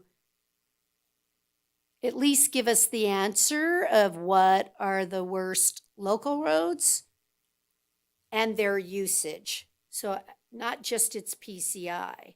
So its average vehicle travel, I don't know, is 200 cars. I think we need both in tandem so that we help make good decisions on where to spend this. Well, looks like we'll only have about $1,050,000 to and 580, depending on how we split this up, right? So how do we spend our $1.5 million? Yeah, Madam Chair, if I may, I want to go back to a couple of points. The first point I want to make is we don't know the volume of every local road. That's not information we can provide. So I appreciate the No, desire but you to know how get many that. residents reside on it Yeah, or well, we something. can't get you volume on every local road. Right. That's not a data point we can collect easily. I do want to also note that, focusing on, and we'll have this discussion in June, but focusing on the worst roads with these dollars means we do a mile or less of road total. Right. And so I don't know that focusing on the worst roads is or isn't the right solution, depending on if there are roads where if we do nothing, they're going to fall to a point where they're not even Serviceable. they're not even repairable. Now we might as well let them go to fail before we touch them. So we have to be careful, and I want to strike that balance, and we'll have that discussion at the June prioritization meeting. The other thing staff is working on related to thinking about moving ahead and how do we, I'm going to say triage some of our roads is, are there roads that are broadly pretty good shape, but there's a few areas where if we do a lane patch or we do an intersection patch or we do a large scale patch, something public works crews aren't able to do, but we could contract out, would that bring the road segment or more roads higher PCI rather than waiting for the rest of that road to fail around that weak spot? So we're looking and seeing if there's ideas in that realm to address, more critical pavement areas going forward. So more to be discussed at the June prioritization meeting. I think it's something for us all to think about, right? And it's a tough discussion, and I hope that the public will even join in and help us set what is the priorities. I don't think there's an easy fix. And I wish I had a magic for that, but I'm not finding it yet.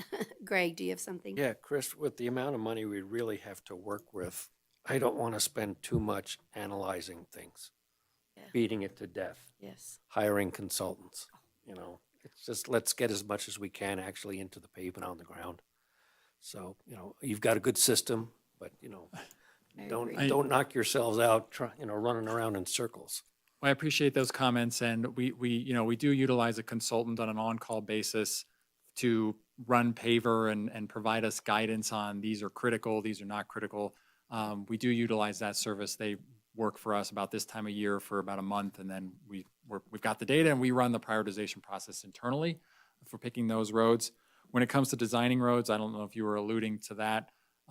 We have, our staff are cheaper, but it takes us longer to deliver projects. And so we're going to be considering how we can deliver projects in a timely manner using professional services, consultants, which is more expensive, but we can deliver projects a little bit quicker to solve some of the problems we're seeing on our roads.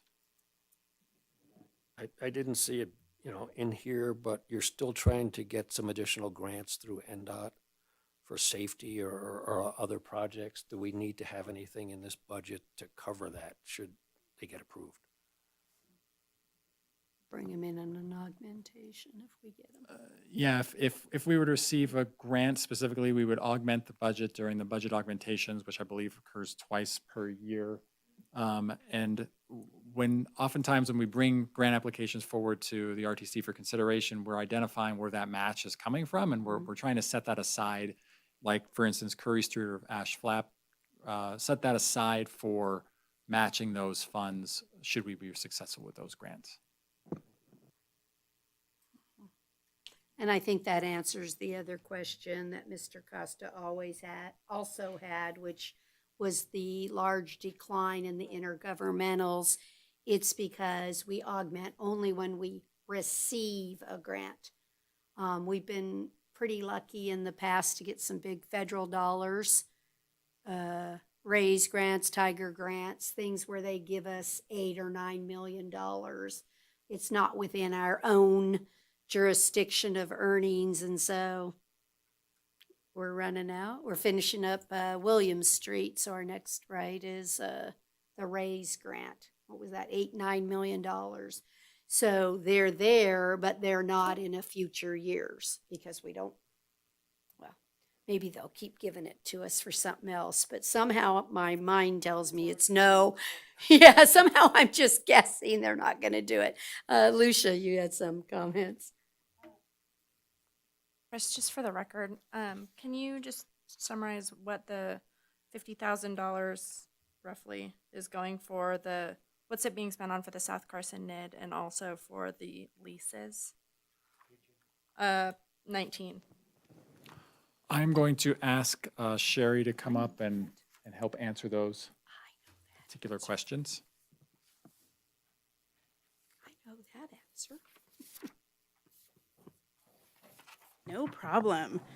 So when we got state along the south corridor from the state, we are now responsible for that right-of-way and the lease, and so we're leasing the property to the owners. So we receive lease revenue. However, we also decided when we created the SCNID, the South Carson NID, that those owners should not be paying twice. So that transfer, we put the money in 250 just in case we change our minds someday. We want to remember where it belongs, but we're going to transfer that out of the 250 fund, RTC, and into the SCNID. And we've been doing that for a couple years now. I think that's really smart how you do it. It's just not like, again, it's not one of those things that's super clear to It's the not public. So I intuitive, appreciate you yeah. explaining it again. No problem. Okay, does anybody have any other questions? Okay, next fund. Budget. Okay, our last fund is the 256 street operations account. The first lines, again, looking at the budget worksheets on packet page 26 is Exhibit 3. First lines there are our fuel taxes, is the 1 cent fuel tax, and then below that is the county, basic city county relief tax. This is the 0.25% sales tax that goes for street operations. And then a little bit below that are the other 2 and 3 cent gasoline taxes that fund the street operations activities. We also have different interlocal agreements from Douglas County and Lyon County and Story County for traffic signal maintenance and services that we provide on behalf of those counties for those elements. So they do reimburse us for our maintenance activities.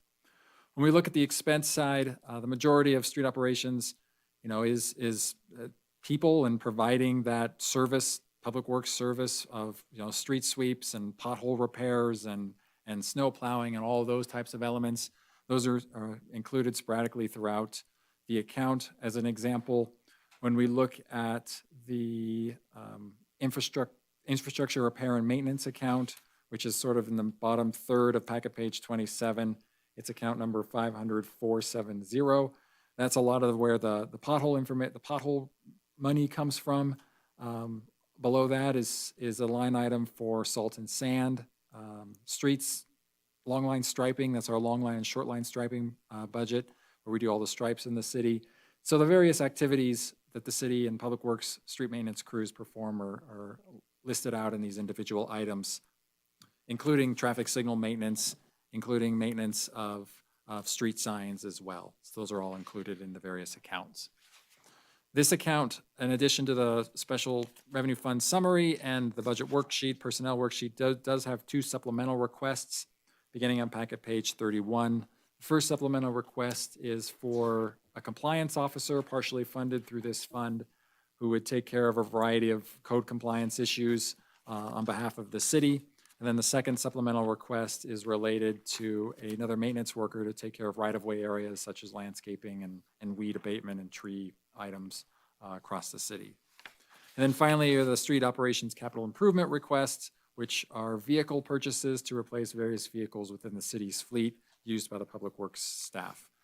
If there's any particular questions, I can certainly ask Rick Cooley to come up or Sherry as well related to the fund. So that's what I have to highlight on the 256 Streets Fund. Okay, I'll start with a few. So if I'm looking at packet page 26, and I'm looking at 437560, which is Douglas County's provision of revenue into this. There was 170,000 is the reestimate, and there was 93 and 24 and 91 and why is 25 jumped up and then we're back down to 90,000? Believe me, I asked that question as well. This is Sherry Russell Benjamin. Every dollar counts. Absolutely. That is the bill that is out for Douglas County right now to be paid. No, I don't have a problem getting the 170, but what did we perform that was a one-off or a one-time or something that we that think may we're be going to a go down to 90? Yeah. What did we perform in 25? I can answer that. Carson City, as well as working in tandem with Douglas County and Lyon County, has been upgrading our traffic and signal controllers. And so we've upgraded all and replaced all the traffic and signal controllers across our region. We've also been purchasing new detection systems. And so we've rolled out new detection systems in multiple signals across the region, including Douglas County. So those there are, was a those are one-time one-off- project? One-off, one-time type projects. Okay. Well, I liked my other answer better. Give me 60,000 more. When I look then at, and I guess this line bothers me a lot. When I look at packet page 27 and I move into 50487. When I start looking at, or street repairs, sorry, at 480, I'm all the way down to 22,000. That's, is that because that's the plug number when we get all done? Is that a plug? Yes, Thank that you is for where the the honesty, right? undesignated lives. That's after we pay for what I still need Douglas County to give me that 60,000. So if there are savings in 25, though that money will automatically roll to 26 because of course this money has to stay in this fund. And so typically during the first round of augmentations, we do add to that street repairs line item. because From the there's- 384, if we don't spend it all, you'll. Exactly. 'cause Or that- any other line item where Yeah. there's savings. Because there's nothing there.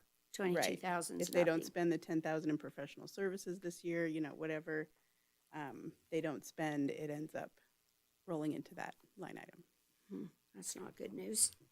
Okay, then I would like to talk about, there are supplemental requests. So these are things that are not in this budget. These are additional items that are being requested and looked at for potential funding.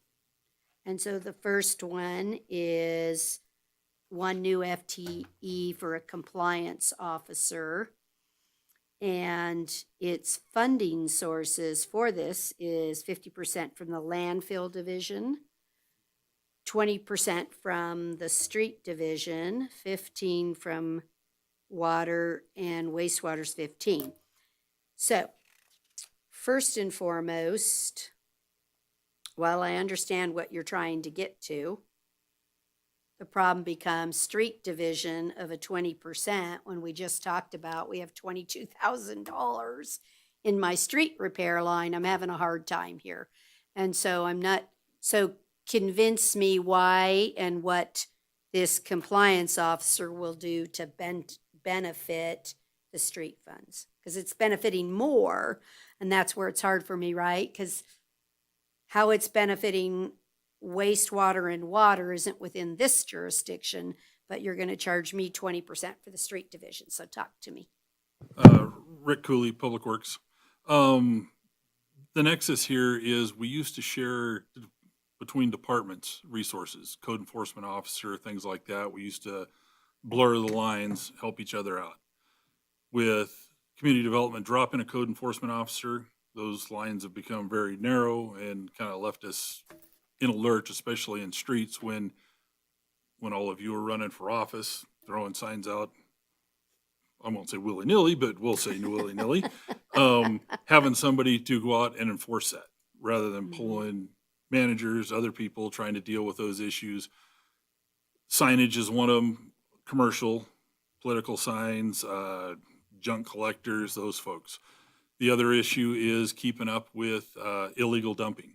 We've got that happening just all over the place in our public right-of-ways. We need somebody to go out there and deal with that, pick up the complaint that comes in either from you folks, the general public, wherever it comes from, go out, investigate that, take care of that, figure out what needs to happen. And there's a whole litany of items like that need to be taken care of that historically just have not been dealt with. There's not been a dedicated source to go out there and deal with these issues. And that's what we're looking to get to. We really needed this for the landfill to take care of some issues there. That's why that was the 50% need. And when we started looking at it, going, well, we really have needs in these other divisions also, and that's how we came up with this. But for streets specifically, it's somebody to go out and look into the lifted sidewalk. It's somebody to look into why we had a sinkhole in an area as opposed to pulling crews and dealing with it that way. We needed an individual to put eyes on some of these issues and deal with them. That's the background behind it. So Question? it's a 20,000. I just want everybody to be clear. We have $22,000 in the line, and this would be a $20,000 hit to that fund. I don't want to simplify it, but if I got that right? I think you're kind of oversimplifying a little bit. Only Tell me. you're right when you look at the dollars. Right.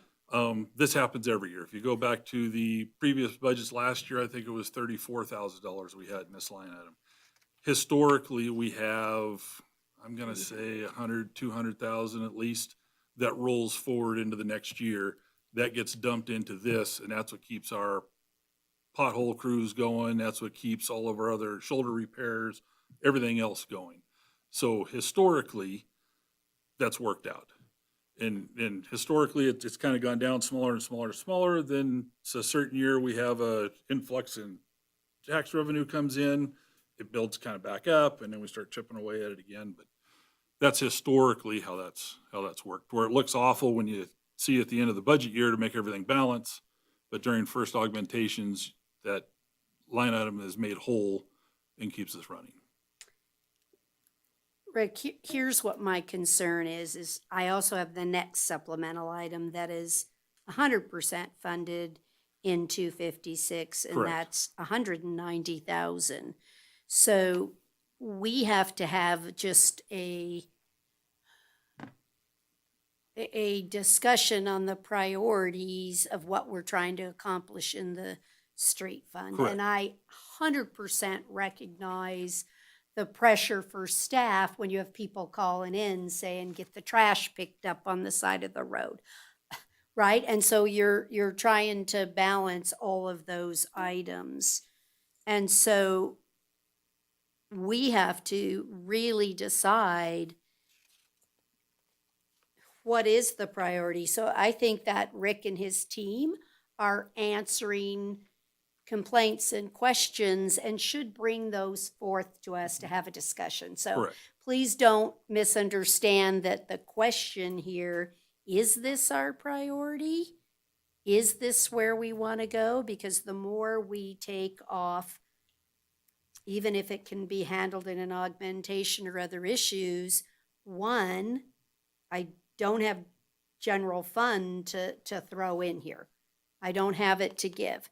And when these are people, and people, no matter what, have two choices. If there's not enough money here, two things will happen. You have to cut a project that you previously thought you could get done, and you can't, because you will pay the payroll, and rightfully so. If someone's done their work, they deserve to be paid. Or the general fund will need to make transfers into the fund. And I'm struggling with, so let me talk about the first position. Could this be rearranged to take out the things that are street division component and use it through the landfill, water division, and wastewater? All of those funds can support a position and can support meeting your needs, but retake the 20% out and reshape it, spread it differently. So, Yes, you could. However, you're going to lose that benefit to the street, oh, I get to it. the street division. I get that's, it. I mean, you're Yes, Yeah. I completely yeah, understand. you're just playing the shell game, but yes, it can be done. No, I'm just saying Yeah. that I don't have the money to put to that. Right? It's not I don't want to. It's I have to look at everything as, do we have the money to afford it? And so I will say I consider Carson City right now so lucky that we're not doing layoffs, we're not freezing positions. And so I am very hesitant to add any positions. We have other things in here. If you look at sales tax, it's on a rocky, I don't know what it's, a bumpy road right now might be a good way to say that. And so I really look for, this has to be so mission critical that I'm willing to take a risk that we might not be able to actually pay for it. And so I'm asking all of you for the help to tell me how important this really is. Lucia. Rick, would this position potentially, this extra person potentially reduce the needs for overtime? I understand that we have an overtime line item of $100,000, and we never know how much snow there's going to be. Right. Potentially in the non-winter times, would this person reduce overtime of some of the other staff? And could that potentially fund the 20,000 long-term? Or a portion? Right off, I'm gonna say I don't believe so. Okay. Good question, though. No, and I think Yeah, that, it's that's a good question. yeah, it is, and it's definitely not a revenue generating position. Right. For the landfill a little bit, yes, but for the other funds, no. Go ahead, Supervisor Shooty. If streets were taken out and so the other funding sources had a larger component, is there work enough to accommodate the added position or added hours?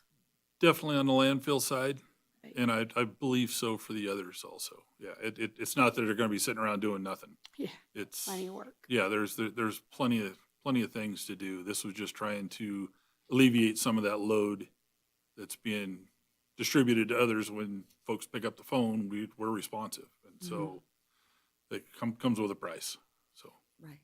I think that's a fair discussion that we're trying to have, right? You want to be as responsive, and I really appreciate staff for looking at that to say, I want to be responsive, but at the same thing, I look at my road funding, well, and now another year for the bond repayment. Shoot. We only have the limited dollars. We're really hurting in the road arena, and I just don't feel comfortable adding positions that are not directly fixing a road or something visible. And again, it's just priorities. It's not that I said that there's anything wrong with what they're bringing forward, so. Yeah, it's salary plus, the way I read this, a vehicle too, right? Yeah, that's Yes. the other, the vehicle would only be, well, however, once every so many years or whatever. But yes, it's an expense. Mhm. Sorry, maybe I misunderstood. With the city's defunding of compliance, what it sounds like is the guys that are supposed to be fixing potholes now are getting called to these calls, and this new position would keep those guys on fixing the roads. Keep them on, management and staff, keep them on task rather than, Then pulling them them off for off to deal with compliance these other issues. So issues, this is a side effect, yeah. at least in part, And of especially like broader city cuts. during the election cycle, it's a huge, I mean, you guys know, because you guys feel a lot of those calls too. It's a huge burden. And there's other times too, like, during snow removal, code enforcement used to come along right around with us, early mornings of snow removal, because all the landscapers come out and blow all the commercial snow out in the roadway, which is not allowed, but they do it anyway. Well, when that was taken back and that no longer happened, it's kind of up to us. And by the time you get there, we receive a call from a plow operator, the supervisor gets over there, they're gone. And so it's a struggle dealing with that. But having this, I mean, that's just one item. The same thing with leaf season. I mean, it just goes on and on and on to where it's a struggle. And that's what we're trying to fill that gap. Sherry, remind me, I'm not recalling that we cut compliance. Are we talking about within the redevelopment fund or parking? Because didn't we I make a think change on the Hope has- parking? I think community development has reprioritized their compliance officers. Duties, you Yes. mean? Because we have not cut reduced any enough. I positions. just want to make clear that we did not eliminate a compliance position. No, Okay. we did not. It's who's sharing, who's dragging on that compliance issue and what they're working on. And certainly, the Board of Supervisor has a broader hand to potentially look at the duties of the compliance officer to see or to ensure that we have all the priorities of that position correct. Yeah, because I think there's Did I say only that one and a tactfully? half or two compliance officers. That's what I thought. And they're spread between, all the complaints of the city plus parking. It's Right. a lot. Yeah, it's a lot for them. No, it's a lot. And I don't want to make light of people would like us to do more compliance, but at what cost do I do more compliance versus road work? And I guess, right, that's my issue. So I'm all in favor of, which wouldn't be here, I don't want to take 20% from the street division. I guess that's what I'm getting to. Thanks for clarifying that compliance thing. I apologize for misspeaking. I No, appreciate that's that. all right. It's all how we understand. No, clarity is better. So, and then the next one is looking, 190,000 for right-of-way landscaping. And again, nothing that I'm arguing over your requests or needs or want. But that goes along with the discussion we were having earlier, is the public actually getting to rank some of that priority within those survey questions? Does the landscaping matter? Or, I know we have a supervisor that would tell you on our board, every single penny to the road. I don't want any of this going to landscaping or curbing or striping, and all that's part of the processes. But I just have no idea where we could fund 190,000 out of the street fund. I mean, if there's a push or a pull here, I don't know. The 190 for me is no way. Would we take 200,000 a year out of our street budget? Is there any tie with this item to defensible space or fire prevention at all? No. Nope. No, this really is a request we were asked to bring forward, and it strictly has to do with exactly what you said, priorities. Yes. Is priorities keeping the right of ways clean, or is the priorities roadway and safety and all that good stuff?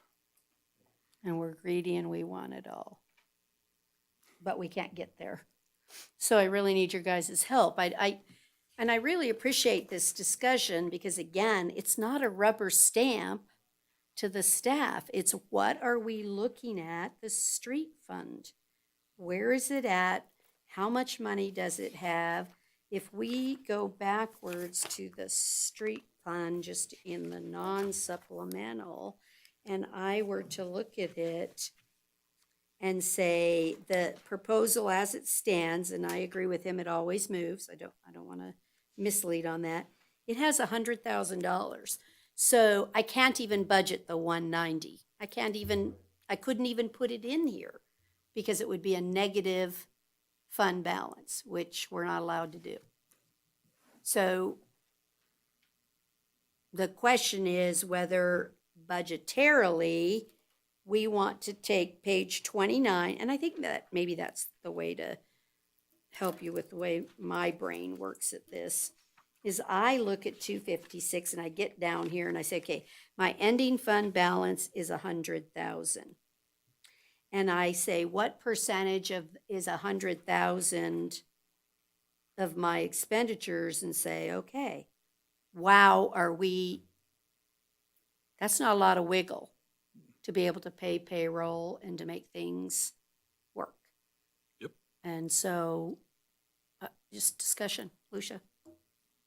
I got on my soapbox last year about this budgets and saying, when we're in our RTC hat, we should agree with staff and recommend to the board that they consider all these things. But on the 190, I'm kind of with you. I'm not seeing how it balances in future years. So Even do it. for me, I would lean toward recommending at least the first supplemental and trying to make the 20 work, just knowing how stretched thin the streets guys are and how this would benefit the other departments, and maybe pulling the 190. Mm-hmm. Other thoughts? Anybody? Hard to think of, huh? It's like, darn it. I think they appreciate, all the discussion of, we don't have enough money for the streets. And then that's, from what we hear from the public, is that's where the priority is. So it concerns me that, particularly with the 190, I just think that that's too much. But I would tend to agree that if there's something that we can do to help get some compliance with the street project, we should consider that, keeping the 20% there. Anybody else? Nothing? It's hard.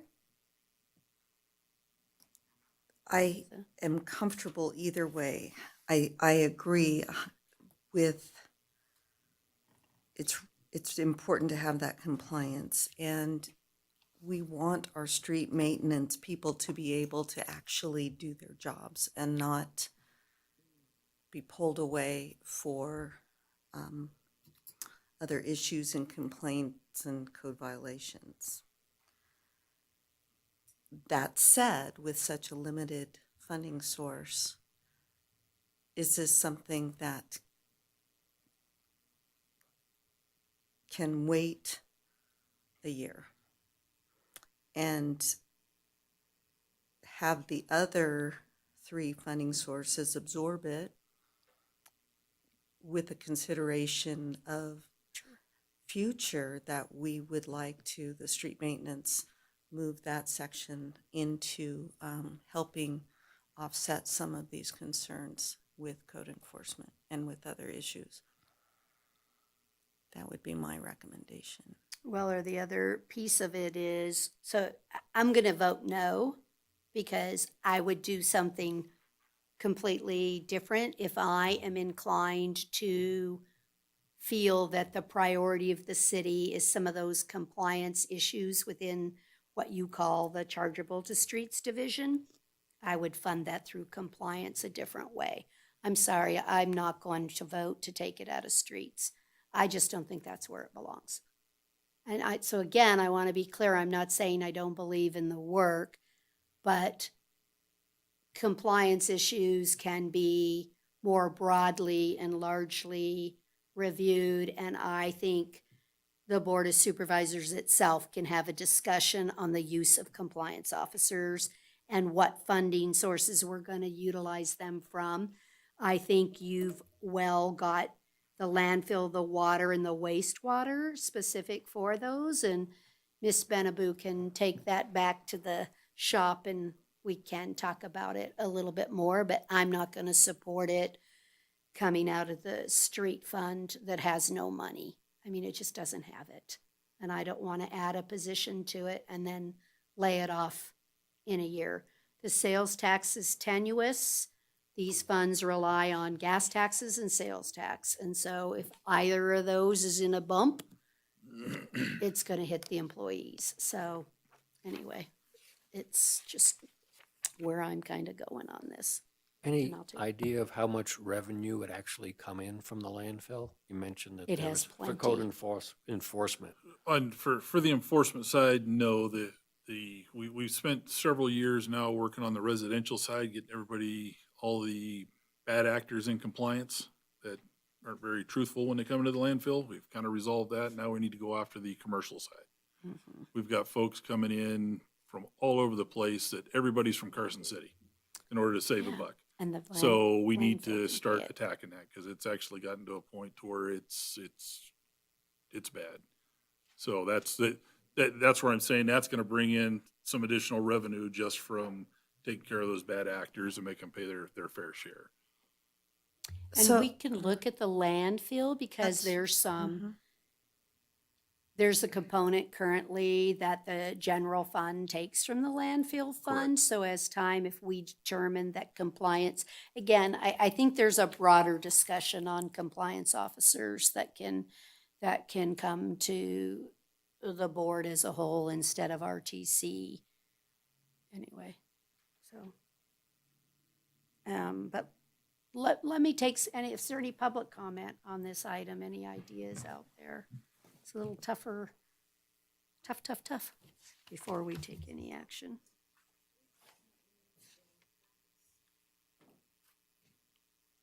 Thank you, Chair. Denny French, Carson City, Nevada. On this occasion, I'm thinking, we haven't had the snowfall, so I was hoping maybe we save some money with the materials, the salt, the sand, and the drivers and the fuel that it takes. I was hoping that some of that money could have been saved during that.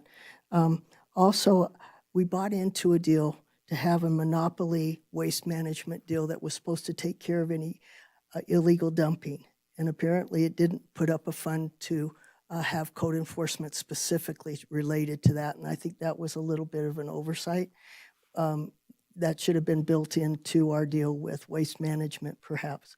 But as they haven't, I'm just thinking, well, code enforcement, my brother worked in San Diego for code enforcement, and he was attached with a police-like situation. We have sheriff here.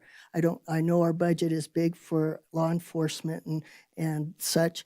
And we also have, while they're stretched very thin, the rangers, and we also have the fire department staff. And I'm wondering from any of those that they would consider training code enforcement that would cover those issues that we're not able to now fund, so that the material thing like the vehicle and having a code enforcement vehicle at least, and then the personnel then coming from one of those considerations, police, fire, or sheriff of fire and such. I know that may be a real strange thing because I don't know the ins and outs of the required legal aspects of that, but I'm just really sorry that we aren't saving enough money during our lack of snow to help get that vehicle and that code enforcement person, because code enforcement's very important. And I don't think we've put that in with the rangers or with the fire or with the sheriff. And I think those things should be discussed as a possibility. They've got great personnel. Why don't we try to find a way to beg one of them out of them? So thank you very much. Thank you. Is there any other public comment? No, then I'll bring it back up here for motion or any further discussion. I just have a quick Need a question? question. Sure. So the 3%, so back to the Page RTC budget, 50? Which the page? 250. And so I actually printed it out a second time, so, because I had marked it so much. Okay. So, page 5A. The front page on the RTC, 5A RTC Exhibit 2. Okay. Okay. And so capital sanitation, and it's the 3%. So that's a revenue. Right, that is Right. a revenue. And that revenue source, if I remember correctly, that goes to the street maintenance. This revenue source listed in that goes directly into, stays in the 250 fund and goes into the street repairs line item in the 250 fund, shown on about the middle of packet page 20. Right. It's the same dollars. It's the same dollars. So that's additional funding that we use on projects. In Okay, addition to the, specific to projects, Correct. not to the in other. addition to the 580, yeah, it's in addition Okay. to that. So I'm just trying to It's a figure out one-to-one way to- relationship that we did when we enacted that franchise fee. Right, Right, okay. on waste management. Okay, right, thank you for in the the clarif- 250 fund. I thought that was it, but I just wanted to check just in case. Mm-hmm. So, okay. Ms. Maloney, If there's no further discussion, I'll make a motion. okay. I move to recommend that the Board of Supervisors approve the fiscal year 2026 budgets and capital requests for the regional transportation, transit, and street maintenance funds.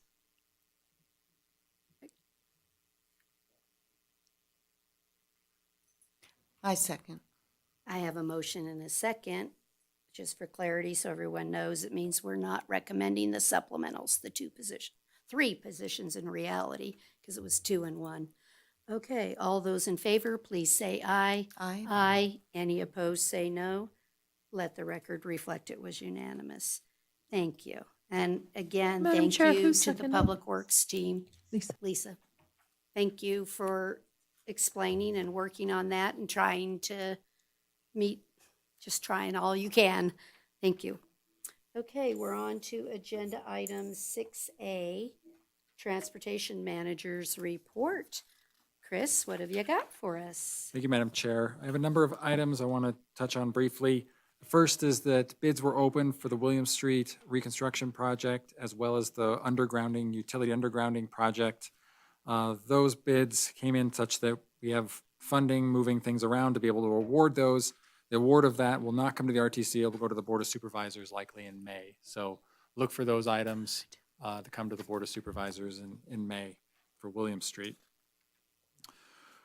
We also are engaged with NDOT as they are working on a plan to do pavement preservation, what they call a 3R pavement reconstruction project on US 50 from the freeway to Deer Run Road, the east side of town. They are planning to do some pavement reconstruction. We have, CAMPO has obligated carbon reduction funds to make some improvements to the multi-use path, which the city is responsible for maintaining.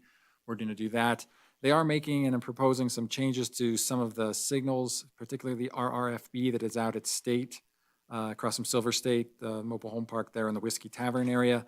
They are proposing some changes there. We're engaged with those. They also are proposing to make some other striping changes to US 50, and we're keeping an eye on their design as it progresses to see how it may or may not affect, city needs and city traffic flow as on some of those cross streets. So just wanted to let you know that project is out there. It is in the tip as well if you wanted additional details on the funding on that project. Safe Routes to School front, our Safe Routes to School coordinator was at events today in Dayton Boys and Girls Club. They're on spring break in Lyon County, so he's taking advantage and doing safety and bike and walk, discussions and activities out at the Boys and Girls Club. So that's ongoing, as well as bike to school day activities at several schools in the Carson City, Douglas County, Lyon County area, including Fritch and Eagle Valley Middle School. So a number of activities continuing with the Safe Routes to School program. I've already mentioned project prioritization, so I won't go there again.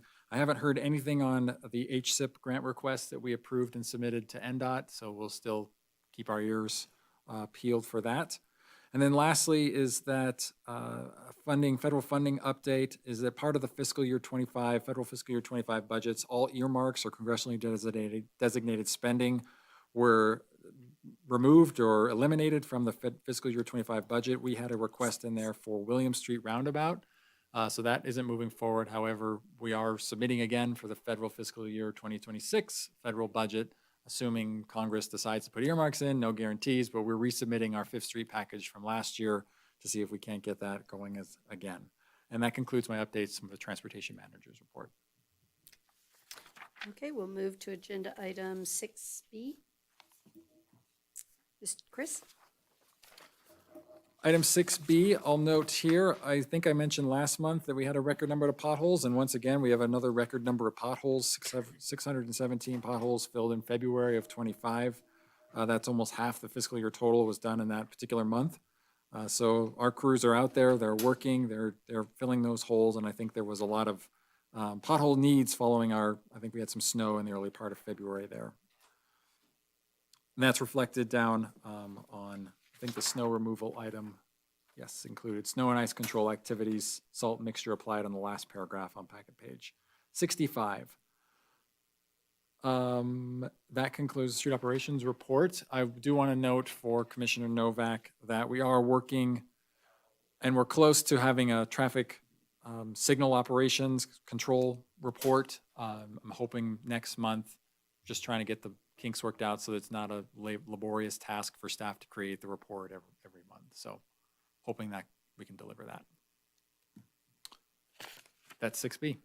Please pass on to the staff what a great job they're doing. Like I said, I wish really it's important that they recognize that we know that every chance they have, they're out there working, and we don't get to say thank you very often. So please pass that on.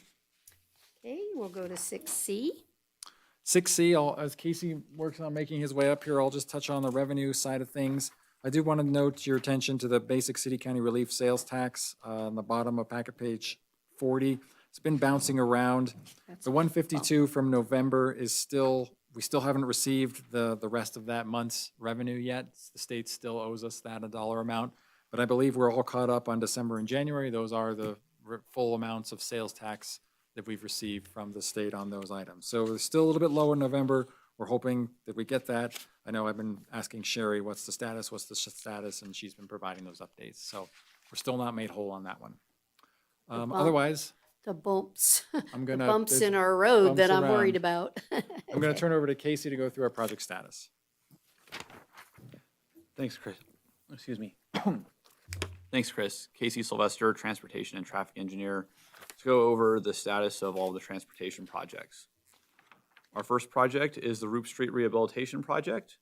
The 30% design was under review in March, and we're expecting the 60% design review to be in May.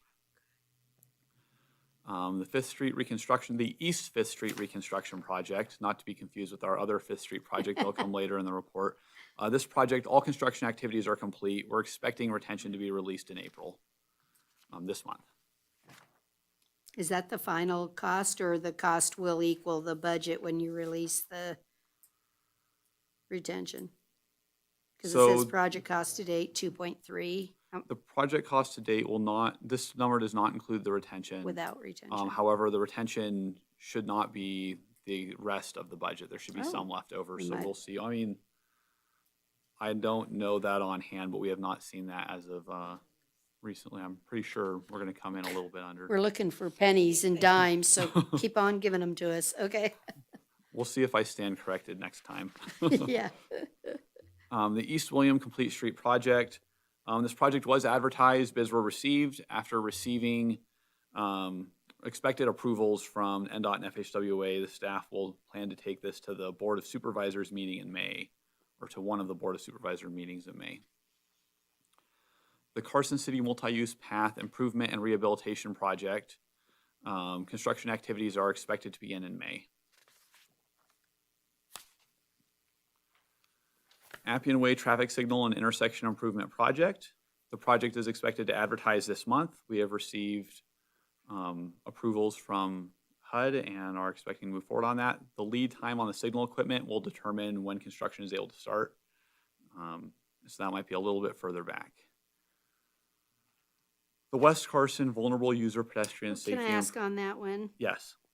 I think it's important to recognize something in case you didn't catch it in the discussion, that we're paying and doing for 3 legs of that, but the design and work will be available for the 4th leg in case the private owners of adjacent properties or whatever want to, right? I just That is think it's correct. important to say we are designing or doing things so we don't have to rip things up that we put down, right?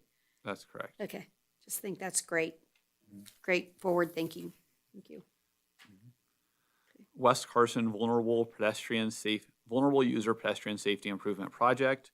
As we talked about at the last meeting, cultural resource investigation is now underway to wrap that up, and we're expecting a 90% design review in May or June.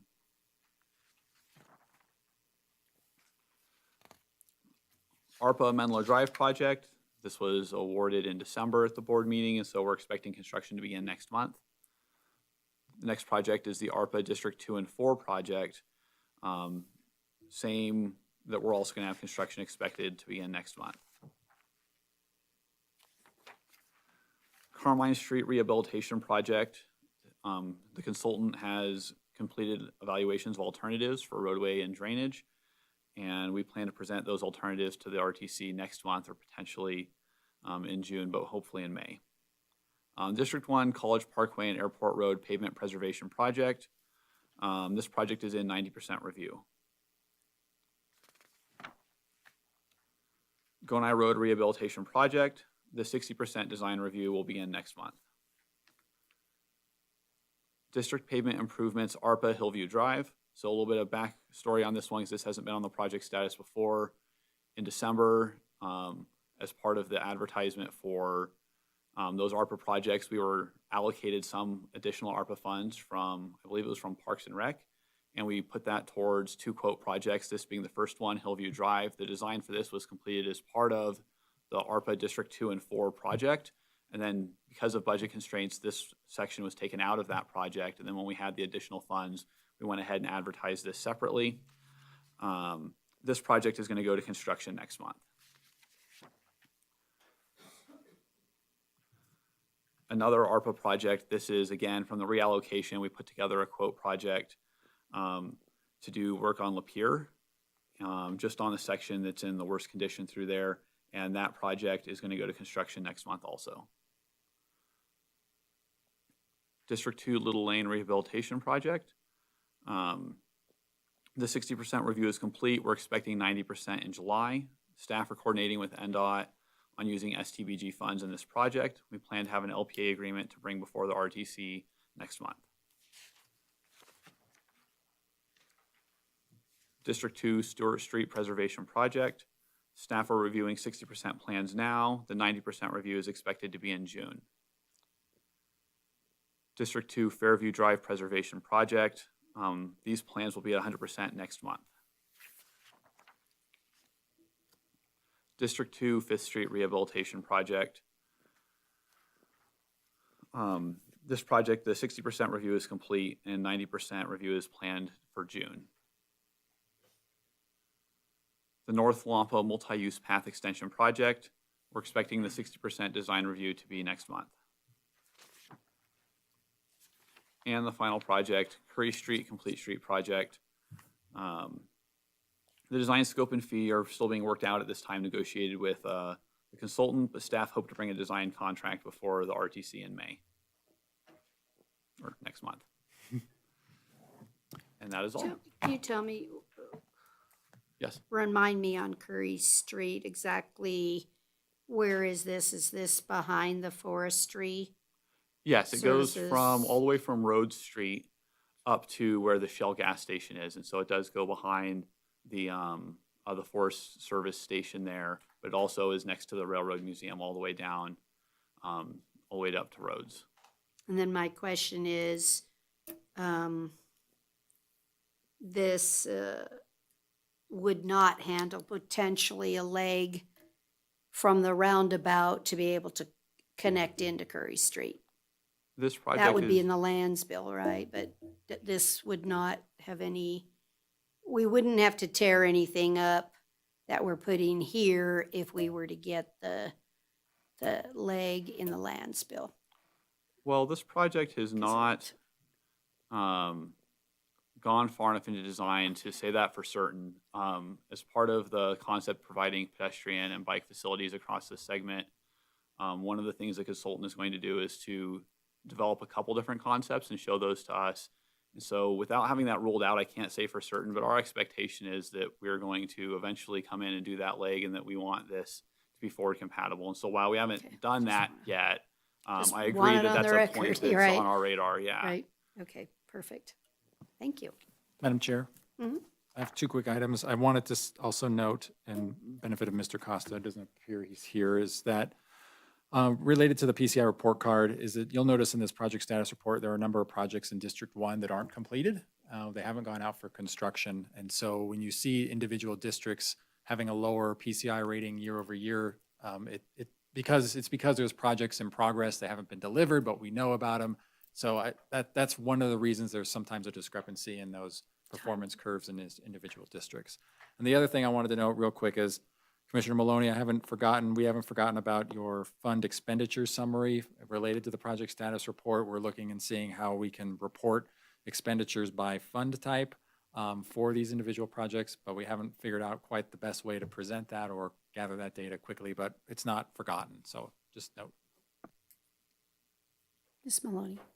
I was just gonna add, it's a minor capital project. I don't think it ever made it onto these reports because it was a Parks and Rec project, but we constructed an RRFB on South Edmonds, and that was recently opened at some point, but there's an RFB at, I think it's Kuntz and Edmonds. And I stopped for 3 pedestrians in the past week, and I used it myself, and it's lovely. So thanks for doing that. People are using it. It's a good safety. It's great. It's a Mhm. safety thing. Okay, does anybody else? Nothing else? Okay, then we are gonna go to final public comment. Do I have any final public comment for the RTC? Okay, well then, thank you all for a great job and discussion, and we are adjourned. It was.